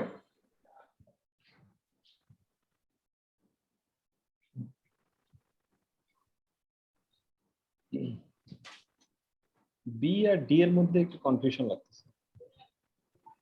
সি নাম্বার হবে না। সি নাম্বার হবে না পসিবল, মানে তো নিচে চলে যাচ্ছে, তাহলে সি হচ্ছে না, ডি হবে, ডিউ হচ্ছে না। ডিটা দেখেন তো, ডিটা কি হচ্ছে? Next week schedule building inspection. It is মানে অলরেডি যদি ডিসাইডেড তাহলে এটা ইস্যু। কিন্তু আমি মনে হচ্ছে ইস্যু, আবার মনে হচ্ছে রিস্ক। না এটা তো issue, ইস্যু না, issue, কারণ issue, এটা তো issue. নেগেটিভ না। It is issue. নেগেটিভ না, তাই না? আরেকটা পয়েন্ট কিন্তু ইস্যু হলে নেগেটিভ হবে। এটা কিন্তু আমরা এখন জানি না এটা কি নেগেটিভ কিছু না পজিটিভ কিছু, নাথিং ইজ মেনশন। এটা তো পজিটিভ, কারণ হচ্ছে যে ইন্সপেকশন করবে, ইন্সপেকশন তো নেগেটিভ কিছু না, এটা তো ইন্সপেকশনের রেজাল্ট তো নেগেটিভ হতে পারে। it can be negative. Result negative হতে পারে বা পজিটিভ হতে পারে, বাট উই ডোন্ট নো, হ্যাঁ, রাইট? তার মানে এটা রিস্ক। ঠিক আছে, বুঝতে পারছেন? এটা কিন্তু রিস্ক। আমরা কিন্তু রিস্ক মানে কি, মানে প্রবাবিলিটি এবং ইমপ্যাক্ট আমরা কিন্তু জানি না। আর এখানে কিন্তু অলরেডি সেকেন্ডটা খেয়াল করেন, যখন আমরা ডেলিভারি দেবো 1 মাস পরে, এন্ডুস ফ্যামিলি অলরেডি অনেক আগে প্ল্যান করে রাখছে, ওই সময় তারা ক্যাম্পিং এ থাকবে। সো হ্যান্ড ওভারটা ইমপ্যাক্ট করতেছে না নেগেটিভ, যে তাহলে হ্যান্ড ওভার কেমনে দেবো? বুঝতে পারছি? অলরেডি কিন্তু এটা ডিসাইডেড এবং ইমপ্যাক্টটাও কিন্তু নেগেটিভ। আর এই দুইটা কিন্তু একটা তো বই আছে পসিবিলিটি, একটা হচ্ছে কিন্তু আমরা জানি না যে শিডিউল ইন্সপেকশনে কি হবে আসলে। ঠিক আছে, সো দিস টু একটু আরো একটু ভালো মতো দেখেন, কারণ এটা আসলে পরীক্ষা এইভাবে প্রশ্ন আসবে আর কি। হ্যাঁ, এটা যে ভাই ইস্যু কি সবসময় কি আসলে নেগেটিভ? আমরা তো হ্যাঁ, ইস্যু কি এটাকে অনেক সময় মানে আমরা প্র্যাকটিসে ইস্যুটাকে আমরা পজিটিভ কোনো কিছুকে আমরা ইস্যু হিসাবে গণ্য করি। হ্যাঁ, সেটা করতে পারেন, কিন্তু পিএমকে বলেছে আর কি যে নেগেটিভ গুলিকে আমরা ইস্যু হিসেবে কনসিডার করব। প্র্যাকটিক্যালি হয়তো আপনি করতেও পারেন, সমস্যা নাই। পিএমকে পাতায় রাখি যে নেগেটিভ হলে আমরা ইস্যু। আচ্ছা, তাহলে আসেন আমরা লাস্ট টপিক, এই মডিউলের last topic, ensure knowledge transfer for project control. Very important. এটা নিয়ে একটা আলাদা প্রসেস আছে পিএমকে, সেই প্রসেসটার নাম হচ্ছে কি, এই যে এটা ম্যানেজ প্রজেক্ট নলেজ। সো আমরা যে টপিকটা পড়তেছি এখানে আসলে এইটাই ওখানে আছে। সো এখানেও বেশ ভালো ডিটেল আছে। সো আমি যেটা আজকে ওখানে পড়াচ্ছি আপনারা কাইন্ডলি অবশ্যই এটাও একটু পড়ে নেবেন। ম্যানেজ প্রজেক্ট নলেজ মানে কি, তার মানে ইন্টিগ্রেশনের একটা প্রসেস, তাই না? প্রজেক্টে যত নলেজ আছে, আমি কিন্তু বলেছিলাম যে প্রজেক্টে আমরা কিভাবে আসলে আমাদের মেইন কনসেপ্টটা কি, এই প্রসেসটা ম্যানেজ প্রজেক্ট নলেজ মেইন হচ্ছে প্রজেক্টের শুরু থেকে আমরা লেসন লার্ন রেজিস্টার তৈরি করি, তাই না? এবং তখন আমার প্রথম কাজ কি, এই প্রসেসের প্রথম কাজ হচ্ছে আগে যে লেসন লার্ন রেপোজিটরি আছে আমাদের অর্গানাইজেশনে, সেখান থেকে আমরা দেখবো যে আমাদের প্রজেক্টে হেল্প হয় এরকম কোনো লেসন লার্ন আমরা আমাদের রেজিস্টারে নিয়ে আসতে পারি কিনা, সেটা আমরা নিয়ে আসবো। এবং থ্রু আউট দ্য প্রজেক্টে আমরা যখনই কোনো সিচুয়েশন পাবো, দেখবো যে এখানে কোনো কিছু আছে কিনা যেটা আমাকে হেল্প করতে পারে। আর পুরো লাইফ সাইকেলে যে আমরা যখন এইসব কাজ করবো, তখন যখনই কোনো নতুন কিছু পাবো, ইমিডিয়েটলি আমরা আমাদের লেসন লার্ন রেজিস্টারটাকে ইনপুট দেবো, আপডেট করবো, অ্যাড করবো। তারপরে যখন আমাদের প্রজেক্টটা শেষ হবে, তখন আমরা লেসন লার্ন রেজিস্টার থেকে কি করবো, আমাদের যে অর্গানাইজেশনের লেসন লার্ন রেপোজিটরি যেটা আমি এখানে দেখাচ্ছিলাম, সেখানে কিন্তু আমাদের প্রজেক্টের লেসন লার্ন গুলোকে ওখানে অ্যাড করে দেবো আমাদের অর্গানাইজেশনাল প্রসেস অ্যাসেট হিসেবে। সেইটা কিন্তু আসলে মেইন ফ্লোটা, প্রজেক্ট কিভাবে আমরা নলেজ ম্যানেজ করি। তো সেই বিষয়টা নিয়ে এখানে আলোচনা আছে। এখান থেকেও 3-4টা প্রশ্ন আসবে পরীক্ষায়। এবং নলেজ ম্যানেজমেন্ট খুবই ক্রিটিক্যাল ইস্যুস, সব জায়গায় দেখবেন যে নলেজ ম্যানেজমেন্ট নিয়ে কথা বলা হচ্ছে। নলেজ এজে আছি আমরা, এবং নলেজ এজে এমপ্লয়িরা দেখবেন সবাই আমরা জানি যে কোনো এমপ্লয়ি কিন্তু কোনো অর্গানাইজেশন আর বেশি দিন থাকে না, আছে কিছু এক্সেপশন। হ্যাঁ, কিন্তু প্রাইভেট সেক্টর স্পেশালি দেখবেন যে 3 বছর 4 বছর পর লোকজন সুইচ করে। This is the trend. কারণ যেমন সে নিজের জন্য সুইচ করে, সুইচ করলে দেখা যায় যে তার আসলে চ্যালেঞ্জ আসে, নতুন ধরনের কাজের মানে নলেজ হয়, এক্সপিরিয়েন্স হয়। আর একই জায়গায় থাকলে অনেক সময় চ্যালেঞ্জ গুলো কমে যায়, নতুন কিছু শেখা হয় না, এরকম হয়। সো এখন কিন্তু অনেক লোকজনই, যেটা আগে ছিল না, আমাদের প্যারেন্টসদের কাউকে দেখি নাই কিন্তু, তাই না? আমার প্যারেন্টসরা প্রাইভেট সেক্টর হোক আর যে সেক্টর হোক, যেখানে যে কাজ শুরু করছিল সেখানে তার লাইফ শেষ হয়ে গেছে। এখন কিন্তু ট্রেন্ডটা একটু ডিফারেন্ট হয়ে গেছে। সরকারি জায়গায় বা বড় বড় জায়গা ছাড়া দেখা যায় অন্য জায়গাগুলো খুবই সুইচিং হচ্ছে লোকজন। সো তার মানে কি, একটা লোক যখন সুইচ করে, সে কিন্তু taking some knowledge with him or her, right? তাহলে এখন কি করবেন, আপনি যদি ঠিকমতো নলেজটা ক্যাপচার করতে না পারেন, তাহলে কিন্তু you will be the loser as an organization or organization owner. So এই নলেজটা কিন্তু আমাদের ক্যাপচার করতে হবে। আর প্রজেক্ট কিন্তু ডিসব্যান্ড হয়ে যায় প্রজেক্ট যখন শেষ হয়ে যায়। তাহলে প্রজেক্ট থেকে যে এত নলেজ পেলো এতগুলো লোক, তারা আসলে নলেজটা কি করবে, তাই ট্রান্সফার যদি না করে, শেয়ার যদি না করে, তাহলে কিন্তু কমিউনিটির কোনো হেল্প হচ্ছে, তাই না? দ্যাটস ওয়াই আসলে আমাদেরকে নলেজ ম্যানেজমেন্টটা খুবই ফোকাস করতে হবে। ভাইয়া লেসন লার্নটা কি পজিটিভ বা নেগেটিভ হতে পারে নাকি শুধু হ্যাঁ, নেগেটিভ? অবশ্যই দুইটাই, নেগেটিভ কি হচ্ছে পজিটিভ কি ঘটছে, সবগুলো তো নলেজ। ঠিক আছে, নেগেটিভ না জানলে তো আপনি বুঝতে পারবেন না যে আসলে নেগেটিভ সিচুয়েশন আপনি কিভাবে কাজ করবেন। এই যে যাদের কোভিড হয়েছে সেই বুঝতেছে, তাই না, যে আসলে কোভিড কি জিনিস। সেদিন আমার লাস্ট শনিবারে আমাদের এক ব্যাচের আসলে সবাই আসছিল অ্যাপ্লিকেশন ফিল আপ করার জন্য। তো একজন বললো যে কোভিড থেকে এখানে শুনছি ইয়াকি টিয়াকি করছি, কিন্তু আমার যখন হয়েছে পুরো ফ্যামিলির কোভিড হয়েছিল, এখনো সুস্থ হয়নি ঠিক মতো, নাই নেগেটিভ, কিন্তু এখনো সে বলে যে মানে পোস্ট কোভিড এর অবস্থা আরো খারাপ। এই যে আপনার টিমে আমি আছি বুঝছেন, মানে প্রতিদিন I am facing lots of problem. আমার প্রেসার নেমে যাচ্ছে, গতকালকে আচ্ছা 90-65 হয়ে গেছে, মানে হচ্ছে যে আনস্টেবল বডি, আমি বুঝতেছি না হোয়াট ইজ গোয়িং অন। আমার ওয়াইফের একই অবস্থা, হুট করে তার প্রেসার বেড়ে গেছে, উপরেরটা 180, নিচেরটা 120, এরকম আর কি, মানে post Covid in fact very dangerous. Very dangerous. দেখো কি অবস্থা, এই যে এগুলো হচ্ছে অবস্থা। অলরাইট, সো আমাদের নলেজ ম্যানেজমেন্টে কিন্তু নেগেটিভ পজিটিভ সবকিছু আমাদেরকে নিয়ে আসতে হবে। ওকে, এখানে নলেজের দেখেন নলেজকে দুই ভাগে ভাগ করা যায়। একটা হচ্ছে এক্সপ্লিসিট নলেজ, একটা কি, একটা হচ্ছে ট্যাসিট নলেজ, TACIT। হ্যাঁ, এটার বাংলা কি সেদিন একজন বলতেছে এটা বাংলা কি, পরে বাংলা পাওয়া গেল প্রচ্ছন্ন নলেজ, প্রচ্ছন্ন জ্ঞান। সো বাংলা করা একটু মুশকিল দেখা যাচ্ছে। সো এক্সপ্লিসিট মানে যেটা সহজে কোডিফাই করা যায়, ডকুমেন্টেড করা যায়, সহজে এক্সপ্রেস করা যায়, সেটাকে আমরা বলি এক্সপ্লিসিট নলেজ। ঠিক আছে, যেমন আমাদের বই, তারপর প্রেজেন্টেশন স্লাইড, হ্যাঁ, এগুলো হচ্ছে এক্সপ্লিসিট নলেজ। ট্যাসিট নলেজ কোনটা? ট্যাসিট নলেজ যেটা সহজে আসলে কোডিফাই করা যায় না, ডকুমেন্টেড করা যায়। যেমন আপনার বিলিফ, তাই না, আপনার বিলিফ, তারপর হচ্ছে আপনার এক্সপেরিয়েন্স। এই যে কামরুল ভাই একটু আগে বললো যে ওনার যে এক্সপেরিয়েন্স হচ্ছে পোস্ট কোভিড, এটা কিন্তু উনি বুঝতে পারতেছে, উনি কিন্তু এটা যতই আপনি এক্সপেরিয়েন্স শেয়ার করুন আমরা কিন্তু কিছু ফিল করবো না। এত খাবো কি আপনার স্পেশাল হ্যাঁ, বুঝতে পারছি। সো সেটা হচ্ছে ট্যাসিট নলেজ। সো এখন কিন্তু একটা বড় চ্যালেঞ্জ হচ্ছে এক্সপ্লিসিট নলেজকে আমরা মানে করতে পারি, ইজিলি ক্যাপচার করে এটা স্টোর করতে পারি। আমাদের এখন মানে মডার্ন টেকনোলজি দিয়ে আমরা এটাকে, হ্যাঁ, নলেজ পোর্টাল বা কোলাবোরেটিভ এনভায়রনমেন্টে প্রিজার্ভ করতে পারি, কিন্তু ট্যাসিট নলেজ কিন্তু পারি না। সেই জন্য আসলে সবাই চেষ্টা করে ট্যাসিট নলেজটা কিভাবে আসলে কনভার্ট করা যায় এক্সপ্লিসিট নলেজ। হ্যাঁ, আপনি যদি স্টোরি টেলিং, গল্পটা যদি না বলেন, কনটেক্সটটা যদি না বলেন, তাহলে কিন্তু শুধু ফ্যাক্ট দিয়ে কিন্তু আপনি নলেজ শেয়ার করতে পারবেন না, শুধু ফ্যাক্টস, যেটা আমার জ্বর এত এত, তা আমার কোভিডে এই হয়েছে, হ্যাঁ, শুধু ফ্যাক্টস দিয়ে কিন্তু বলা যাবে না, আসলে এক্সপিরিয়েন্সটা বলতে হবে, সারাউন্ডিং কনটেক্সট গুলো, এক্সপিরিয়েন্স গুলো, তখন কিন্তু আসলে আরো মিনিংফুল হয়। সো ট্যাসিট নলেজকে, এই যে এক্সপিরিয়েন্স এবং বিলিভ বা এই টাইপের যে নলেজ, সেটাকে যখন আমরা ফ্যাক্টের সাথে অ্যাড করি তখন আসলে বেটার নলেজ হয়। হ্যাঁ, এই জন্য কিন্তু স্টোরি টেলিং এই শব্দটা আমরা শুনছি না এখন খুব, স্টোরি টেলিং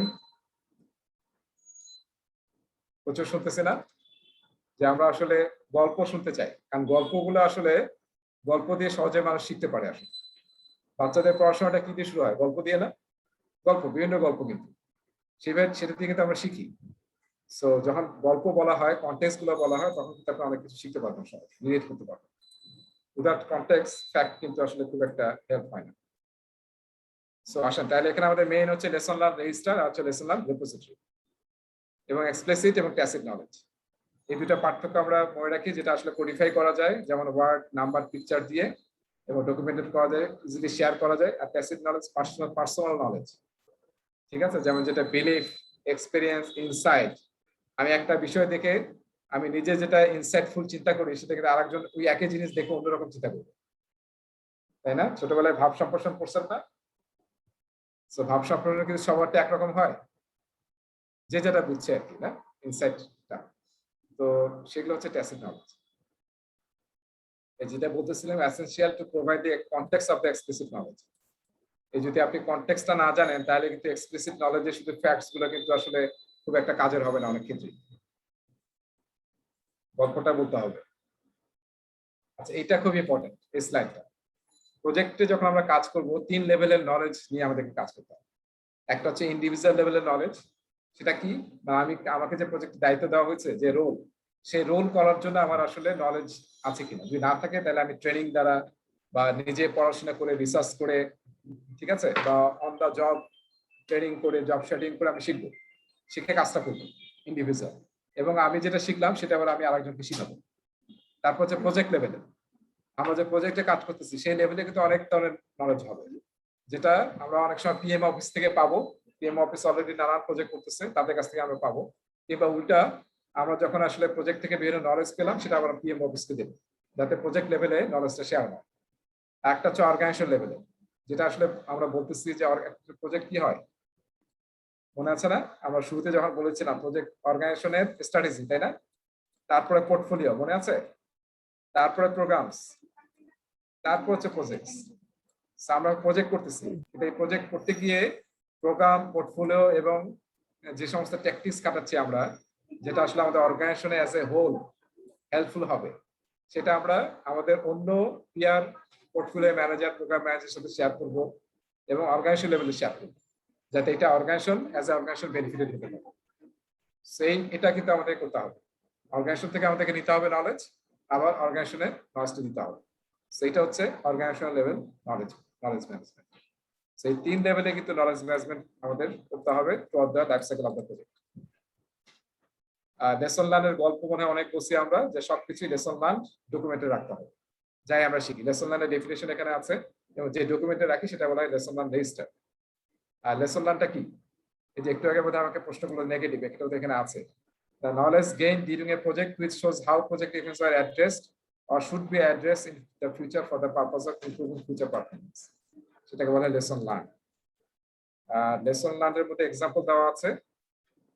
লেসন লার্নটা মনে রাখতে হবে, অনেকের মাথায় একটা ভুল ধারণা আছে যে লেসন লার্ন বোধহয় প্রজেক্টের শেষে করতে হয়।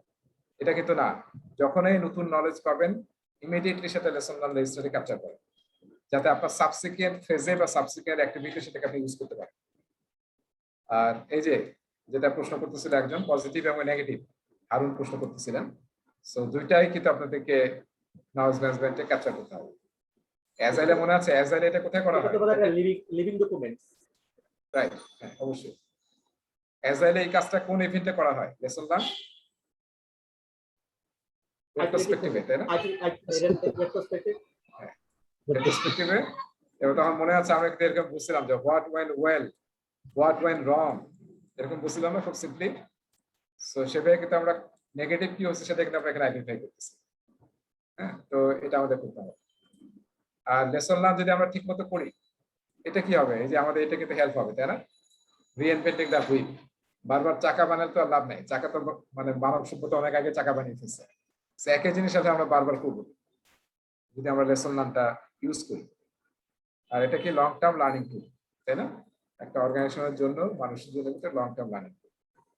মানুষের সিভিলাইজেশন যেভাবে বাড়তেছে তার কারণ হচ্ছে আমরা নলেজের স্টিক একটা জেনারেশন থেকে একটা জেনারেশন আমরা পাস করতেছি। এই স্টিক যদি পাস না হতো সেই প্লেটো, সক্রেটিস বা তার আগে, তাহলে কিন্তু এরকম আর হতো না আর কি, সভ্যতার এরকম চেঞ্জ হতো। আর কি বলা হচ্ছে, consideration for lesson learn any time, মানে এটা আসলে এখানে জাস্ট এক্সাম্পল। কনফ্লিক্ট ম্যানেজমেন্টের লেসন লার্ন, ভেন্ডরের সাথে, কাস্টমারের সাথে স্ট্র্যাটেজি, তারপর টেকনিক্যাল বিভিন্ন আপনি টেকনিক খাটাচ্ছেন, সেই সব যেখান থেকে যে নলেজ পান, যেটা যদি কাজে লাগতে পারে নেক্সট প্রজেক্টে বা নেক্সট সাবসিকুয়েন্ট অ্যাক্টিভিটিতে, আপনি অবশ্যই এটা ক্যাপচার করবেন, শেয়ার করবেন সমস্যা। তাহলে যে ডকুমেন্টে আমরা রাখি সেটা হচ্ছে লেসন লার্ন রেজিস্টার। আর আমরা বলছি লেসন লার্ন রেপোজিটরি, যেখানে আসলে একাধিক প্রজেক্টের লেসন থাকে।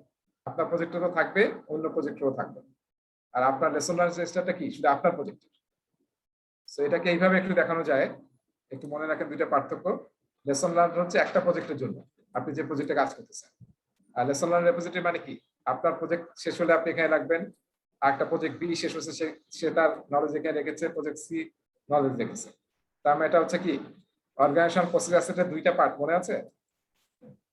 একটা হচ্ছে পলিসি প্রসিডিউর, আর একটা কি corporate knowledge base. Corporate knowledge base, এই নলেজ বেসের কিন্তু একটা পার্ট হচ্ছে লেসন লার্ন রেপোজিটরি। সো এটার কারণে আসলে অর্গানাইজেশন কি হয়, ম্যাচিউর হয়, তারপরে আর্কাইভ বিভিন্ন টাইপের পায়। হ্যাঁ, রাইট, আর্কাইভ টাইপ, নলেজের আর্কাইভ। এবং একটা জিনিস মনে রাখবেন, সব প্রজেক্টে কিন্তু যে আমরা অ্যাপ্লিকেশন ফিল আপ করবো না, তখন কিন্তু অবশ্যই একটা লাইন লাস্টের দিকে লিখবেন যে আমি আসলে প্রজেক্ট শেষে সমস্ত নলেজ এবং সমস্ত ডকুমেন্টেশন গুলোকে আর্কাইভ করছি। এটা কিন্তু একটা লিখবেন লাইন অ্যাপ্লিকেশন লেখার সময়। আচ্ছা দেখেন, আমরা নলেজ নিয়ে এত গল্প বলতেছি, কিন্তু নলেজ কিন্তু লোকজন আসলে শেয়ার করতে চায়, কারণ আগে আরো খারাপ অবস্থা ছিল।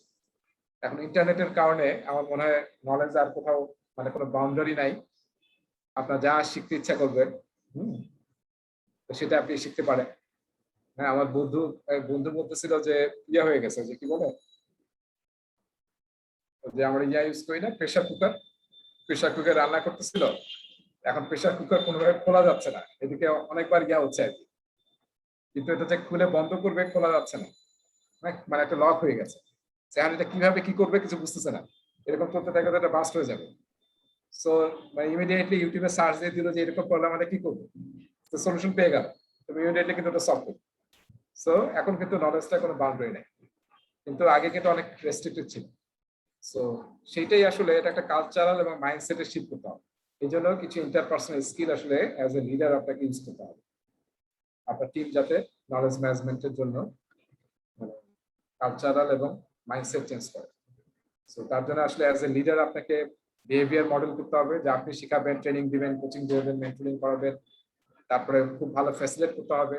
ফ্যাসিলিটেটর হিসেবে সবসময় আপনি কাজ করবেন এরকম না, বিভিন্ন জনকে বিভিন্ন দিন কাজ করান, করান, তাহলে কিন্তু সবার মধ্যে শেখাটা হবে। পলিটিক্যাল অ্যাওয়ারনেস থাকতে হবে অর্গানাইজেশনের ভিতরে এবং বাইরে, সেটা আপনাকে হেল্প করবে। আর একটা হচ্ছে নেটওয়ার্কিং, এটা অর্গানাইজেশনের ভিতরে এবং বাইরে, এই যে বিভিন্ন কনফারেন্স হয়, তারপরে সেমিনার হয়, অনলাইনে এখন ভার্চুয়ালি ওয়ার্ল্ডের যে কোনো সেমিনার আপনি জয়েন করতে পারেন, যেগুলো মানে ফ্রি কিংবা পেইড। যেমন আমি গত 2 দিন আগে জয়েন করলাম হচ্ছে পাকিস্তানের একটা সেমিনারে, ওদের একটা অ্যাজালের উপর সেমিনার হচ্ছিল, তো সেখানে আমি জয়েন করলাম, যেখানে শুধু পাকিস্তানের লোকজন না, পুরা গ্লোবালি অনেক লোকজন স্পিকার হিসেবে কথা বলছে। So this are the opportunity actually. হ্যাঁ, সো নেটওয়ার্কিং এসবের থ্রুতে আসলে নলেজটাকে শেয়ার করার, প্রমোট করতে হবে এবং কালচারাল শিফট করতে হবে। আর আমরা যদি এই জিনিসটা মাথায় না রাখি যে নলেজ কিন্তু কনস্ট্যান্ট না, আজকে যেটা জানেন আপনাকে যে নলেজটা যে বেনিফিট দিচ্ছে, কালকে কিন্তু সেটা দেখবেন যে অবসলিউট হয়ে গেছে আর কাজ করতেছে। সো আপনাকে কিন্তু অলওয়েজ কারেন্ট থাকতে হবে নলেজের ব্যাপারে, নলেজ ইজ নট কনস্ট্যান্ট, এবং আপনাকে প্রোঅ্যাক্টিভলি নলেজ সিক করতে হবে। আর আরেকটা দেখেন, এটা তো আমাদের মানে অনেক দিনের স্বভাব আর কি, ডোন্ট ওয়ার্ড নলেজ মানে কি?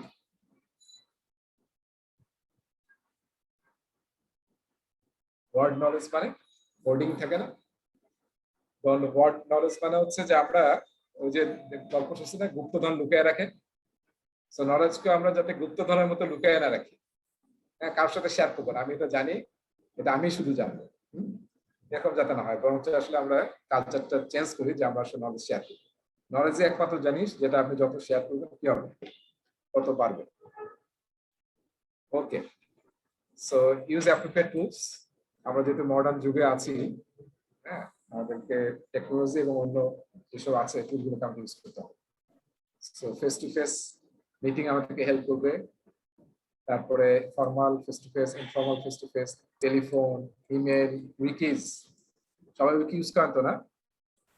আমার মনে হয় এখন যেটাই সার্চ দেন না কারণ প্রথমে কি আসে, প্রথমে দেখবেন যে গুগলে উইকি আসে, এবং এখন মানে আপনি বেসিক ইনফরমেশন উইকিতে খুবই সুন্দর পেয়ে যাবেন। তারপরে ইন্টারনেট মানে কি? ইন্টারনেট মানে কি? এটা লোকাল, অর্গানাইজেশনের ভিতরে, তাই না? হ্যাঁ, লোকাল। হ্যাঁ, আপনাদের অর্গানাইজেশনের ভিতরে যে নলেজ, সেটা আসলে আমরা নলেজ পোর্টালে তৈরি করে, পোর্টাল ইউজ করা হয়, প্রায় সব অর্গানাইজেশনে আছে নলেজ পোর্টাল। তো সেখানে বিভিন্ন ডকুমেন্ট শেয়ার করা হয়, নলেজ শেয়ার করা হয়, সেগুলো কিন্তু আপনি ইউজ করতে পারেন।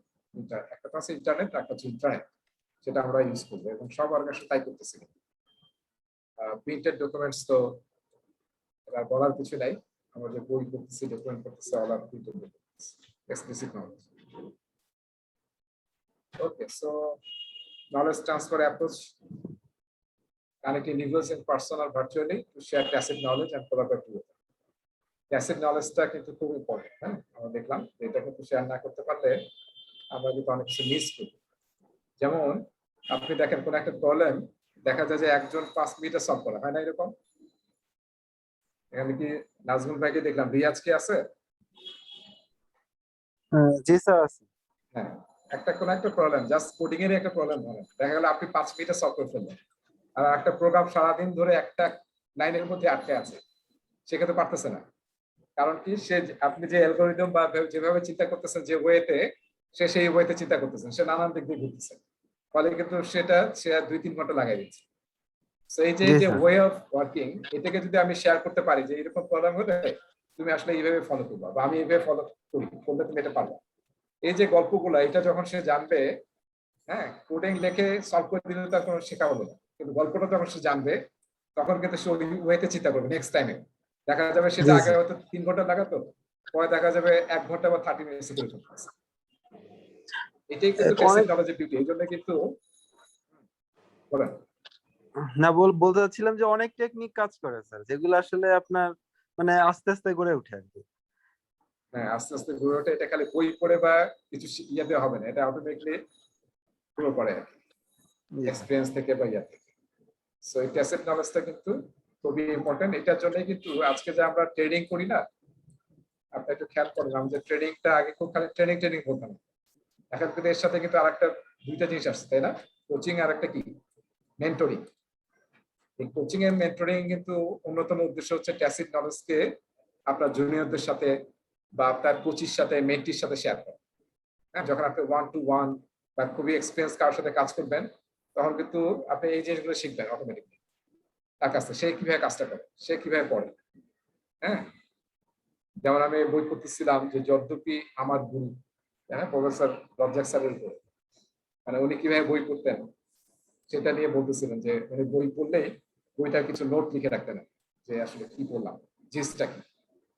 হ্যাঁ, এবং উনি বলতেন যে কোনো একটা ডিফিকাল্ট বা যেই বই হোক না কেন, সেটা যদি বাংলায় আপনি এটাকে জিস লিখতে পারেন তাহলে আসলে আপনি বইটা বুঝছেন।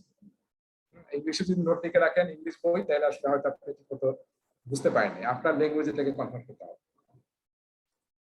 সো এইসব জিনিস কিন্তু আসলে এমনি কোনো বই থেকে পাবেন না। এটা কিন্তু ওনার সাথে সাথে থেকে কিন্তু এই যে ডক্টর প্রফেসর আনিসুজ্জামান, আহমেদ সাফা, তারপর আমাদের এখন সলিমুল্লাহ খান, তাই না, বক্তৃতা শোনেন না সবাই কিন্তু, হ্যাঁ, ওনার আশেপাশের লোকজন আর কি। অলরাইট, সো নলেজ কিভাবে আমরা ট্রান্সফার করবো নেটওয়ার্কিং এর থ্রুতে, তারপরে ফ্যাসিলিটিং স্পেশাল ইন্টারেস্ট গ্রুপস, মিটিংস করে, সেমিনার করে, তারপর হচ্ছে ট্রেনিং, ওয়ার্কশপিং। আমরা আলোচনা করছিলাম যে আমরা শ্যাডো করে দেখাবো। ওয়ার্কশপিং মানে কি, বা জব শেডিং বলি আমরা। যে পারি সে শ্যাডো করে দেখাবে, তাহলে অন্যরা শিখতে পারবে। হ্যাঁ, এগুলো কিন্তু কোচিং এর পার্ট। তারপর রিভার্স শ্যাডোইং, জুনিয়ররা যে নতুন পারে না, সে শিখে দেখাবে যে আমি আসলে ঠিক মতো করছি কিনা, আমি এক্সপিরিয়েন্স হয়ে বলবো যে হ্যাঁ আচ্ছা তোমার এখানে ভুল হয়েছে বা এটা ঠিক এইভাবে করো। এভাবে কিন্তু দুইটা ওয়েতে কিন্তু আমরা আসলে শিখি, নলেজ ট্রান্সফার হয়। ঠিক আছে, সো দেখেন, আমরা যদি অর্গানাইজেশনে পিএমও অফিস থাকে তাহলে কি হবে, তারা আপনাকে গাইডলাইন দিবে যে কিভাবে নলেজ ম্যানেজমেন্ট করতে হবে। আর আমার কাছে এই কথাটা সবচেয়ে ইম্পর্টেন্ট লাগছে আসলে, এটা আমাদের সবার জন্য ট্রু। কেউ আপনাকে বলবে না যে তুমি এটা করো বা এটা শিখো, proactively have to seek new knowledge. বুঝতে পারছেন? সো আপনারা নিজেরা এটা চিন্তা করেন যে সবারই কিন্তু একজন মেন্টর থাকা দরকার, কোচ থাকা দরকার আপনার ক্যারিয়ারের জন্য। মেন্টরিং এবং কোচিং এর মধ্যে পার্থক্য হচ্ছে যে কোচ সে আসলে মেইনলি জব নিয়ে কাজ করেন, জবটা কিভাবে আপনি ঠিক মতো করবেন। আর যিনি মেন্টর, তিনি আপনার পুরো লাইফ এবং ক্যারিয়ার নিয়ে আপনাকে গাইড করতে পারেন। সেরকম গুরু ধরতে হবে আর কি mentor. So proactively seek knowledge, যাতে আমরা আসলে কম্পিটিটিভ থাকতে পারি এই ডিফিকাল্ট সিচুয়েশনে। সো আমরা মুভিটা শেষ করলাম, হ্যাঁ।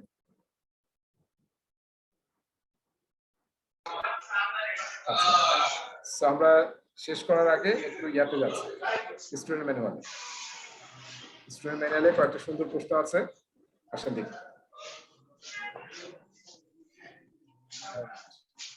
আজকে কি এটা ব্রেক সরাও। হবে নাকি? হ্যাঁ, break না, আজকে break নেবো না, আজকে আমি ছুটি দিয়ে দেবো, এটা পরে। ওয়াইফ কি অফিসে নাকি? ওয়াইফ কোথায়? অফিসে ভাইয়া। অফিসে, অফিসে না? হ্যাঁ হ্যাঁ হ্যাঁ। তুমি খাওয়া আমার দাওয়া করতেছো, আমরা শব্দ পাইলাম কিন্তু খাইতে পারলাম না।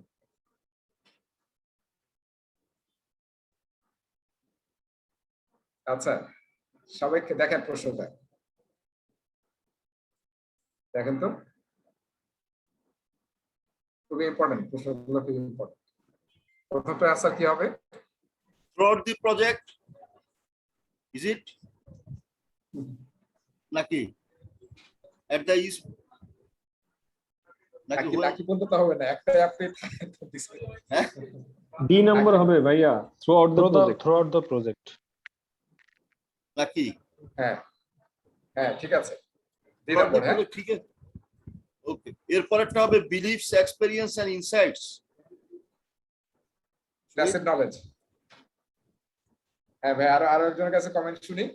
হ্যাঁ হ্যাঁ, আরো একজনের কাছে কমেন্ট শুনি, আপনি তো বলছেন ঠিক আছে, ওকে আরেকজনের কাছে শুনি। হ্যাঁ জি। আমি তো বুড়া মানুষ। পুরা মানুষদের ফলো করলাম, ওকে ঠিক আছে, ওকে। ওকে আচ্ছা দেখেন এখানে একটু ওই যে মানে কামরুল ভাই তো আমাকে বারবার বলতেছিল যে প্রশ্নগুলো কিভাবে সলভ করব। সো দেখেন এগুলো কিন্তু কনসেপ্টের উপর, এগুলো কিন্তু কোনো মুখস্থের উপর না। থ্রু আউট দ্য প্রজেক্ট আমাদেরকে লেসন লার্ন করতে হবে, কোনো শুরু শেষ এরকম না, সবসময় করতে হবে। এটা কিন্তু আমরা বারবার বলতেছি, আর এটা তো আমরা বুঝতেছি যে এগুলোকে আমরা ইজিলি কোডিফাই করতে পারি। That's why this is tacit knowledge. আচ্ছা এরপরে আসেন 3 নম্বরটা, এটা জাস্ট নলেজ রিকল। হ্যাঁ Individual Yes. project organization. এটা বুঝতে পারছি, এটা কিন্তু নলেজ রিকল করা, তাই না? এটা না পড়লে পারবেন না। Individual project and organization. হ্যাঁ রাইট, ঠিক আছে। এরপরে 4 নম্বর, at the beginning Oh. of project execution, at the beginning of project C execution, অথবা ডি এর মধ্যে একটা, সি হচ্ছে আমার বেশি। তাহলে আমরা লেসন লার্ন রেজিস্টার কখন তৈরি করব? ডিতে। D. সবাই কিন্তু এটা মাথায় রাখি, একদম শুরুতেই করতে হবে। কারণ আমরা বললাম না যে আগে প্রজেক্ট শুরু করলে লেসন লার্ন রেপোজিটরি থেকে আমি লেসন লার্ন রেজিস্টার নিয়ে আসবো, যেটা আমার প্রজেক্টে হেল্প লাগবে। তাহলে এটা তো আগে তৈরি করতে হবে, নাহলে আপনি কোথায় নিয়ে এটা লিখবেন? একদম শুরুতেই করতে হবে, at the beginning of the project, ঠিক আছে? 5 নম্বর, project manager, অল স্টেকহোল্ডার্স।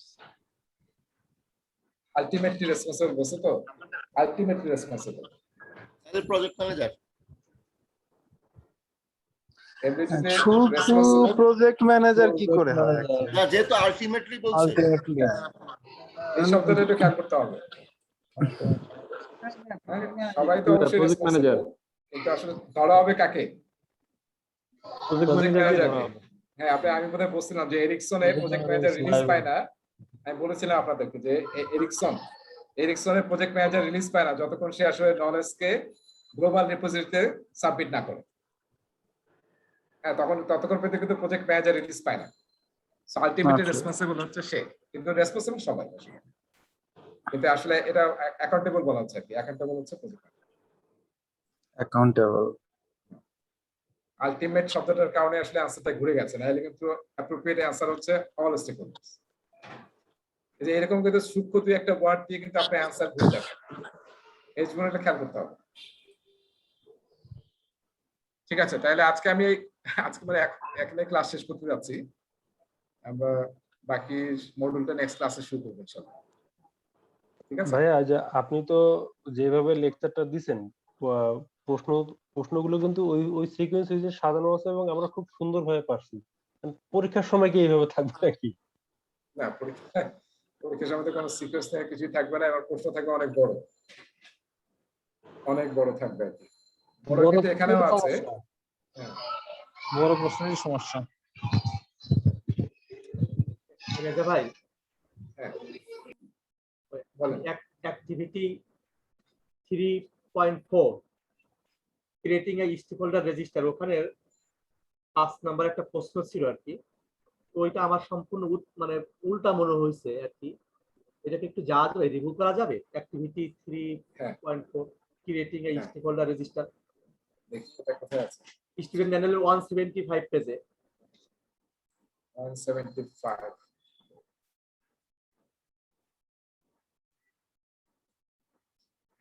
কি আছে এখানে? প্রথমত 5 নম্বর কোশ্চেনটা, who are the external stakeholders involved in the actual construction of the home at 234 West Adams. Enter your answers in the first 4 columns of the stakeholder register. এখানে external stakeholder যে actual কনস্ট্রাকশনে involve, এটা একটু হ্যাঁ, এটা কোন situation? সিচুয়েশনটা ছিল যে ওখানে 3 জন আপনার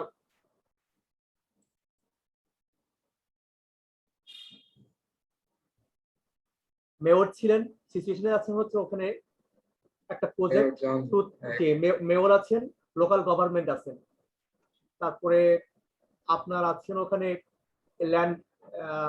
ল্যান্ডস্কেপার, project manager, family and friends, volunteers, CEO আছেন। সিও হচ্ছেন মূলত প্রোডাক্ট ওনার হিসেবে কাজ করতেছে এখানে, the project manager. You need to create a stakeholder register based on the information. এখন এক্সটার্নাল আমার কাছে মনে হয়েছে এখানে মেয়র এবং জন, আর কিন্তু উত্তরে দেখলাম যে যারা প্রজেক্টের কাজের সাথে সরাসরি জড়িত প্রজেক্ট টিম, তাদেরকে বলা হয়েছে এক্সটার্নাল স্টেক হোল্ডার। হ্যাঁ, যারা কনস্ট্রাকশন প্রজেক্টে কানেক্টেড, অ্যাকচুয়াল কনস্ট্রাকশন। আপনাকে সিও কি অ্যাকচুয়াল কনস্ট্রাকশন করবে নাকি? সিও করবে না। হ্যাঁ, তাহলে এই যে এরাই তো হবে মাস্টার কার্পেন্টার, প্লাম্বার, ইলেকট্রিশিয়ান আর বিল্ডিং ইন্সপেক্টর বোধহয়। এরা কি প্রজেক্ট টিমের লোক হবে না? হ্যাঁ হ্যাঁ, প্রজেক্ট টিমের লোক হলে কি এক্সটার্নাল মেম্বার হবে? অ্যানসার কি আছে? অ্যানসার আছে, এরা নাকি নাম নাকি? অ্যানসার আছে আপনার যে কার্পেন্টার, তারপরে প্লাম্বার, ইলেকট্রিশিয়ান। প্রজেক্টে এক্সটার্নাল টিমও তো থাকতে পারে না।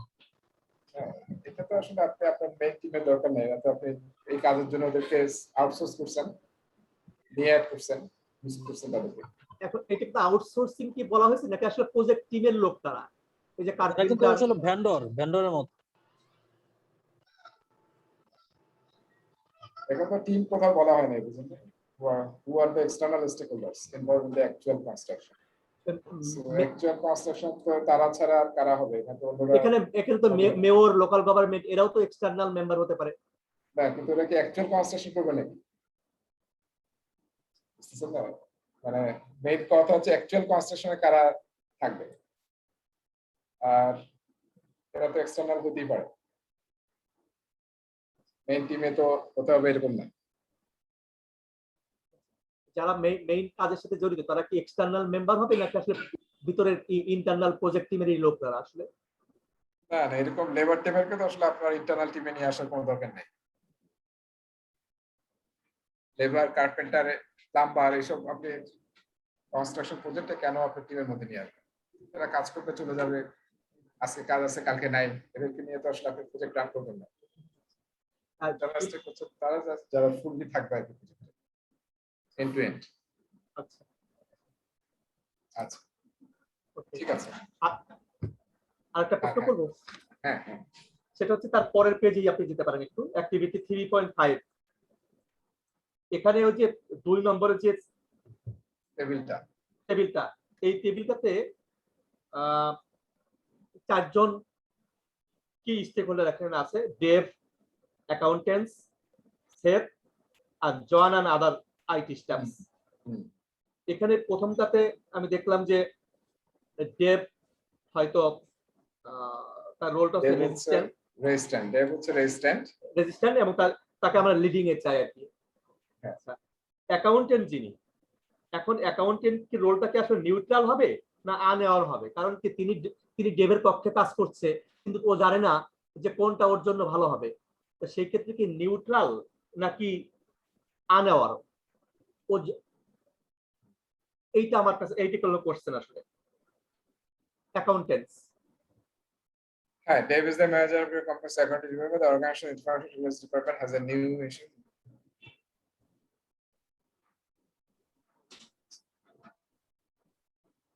The accountants that work for Dave don't have a strong feelings either way, but will most likely follow Dave's lead.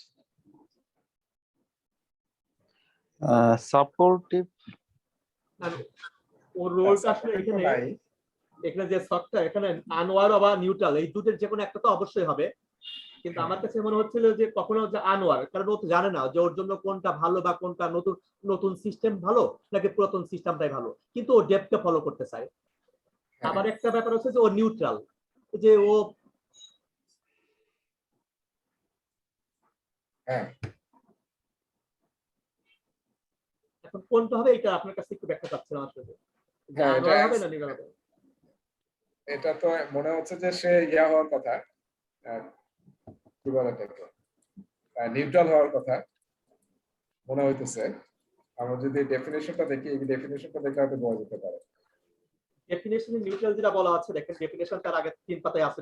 Anwar, unaware হচ্ছে unaware of project and potential impact, আর neutral হচ্ছে aware of project yet neither supportive nor resistant. Resistant, তাহলে এটার সাথে বেশি যাচ্ছে, নিউট্রালের সাথে, নিউট্রালের সাথে যাচ্ছে আর কি। আচ্ছা, কারণ নাইদার সাপোর্টিভ নর রেজিস্ট্যান্ট। আর আনএওয়ার মানে সে জানেই না আসলে, প্রজেক্ট সম্বন্ধে জানে না, আনএওয়ার অফ প্রজেক্ট পটেনশিয়াল ইমপ্যাক্ট তো পরে দূরের কথা, প্রজেক্ট সম্বন্ধে জানে না, এটা তো অলরেডি সে জানে। ফলে সে হচ্ছে নিউট্রাল, কিন্তু সে সাপোর্টিভও না রেজিস্ট্যান্টও না। আচ্ছা, ঠিক আছে, ওকে, তাহলে আজকে এখানে শেষ করি আর কি।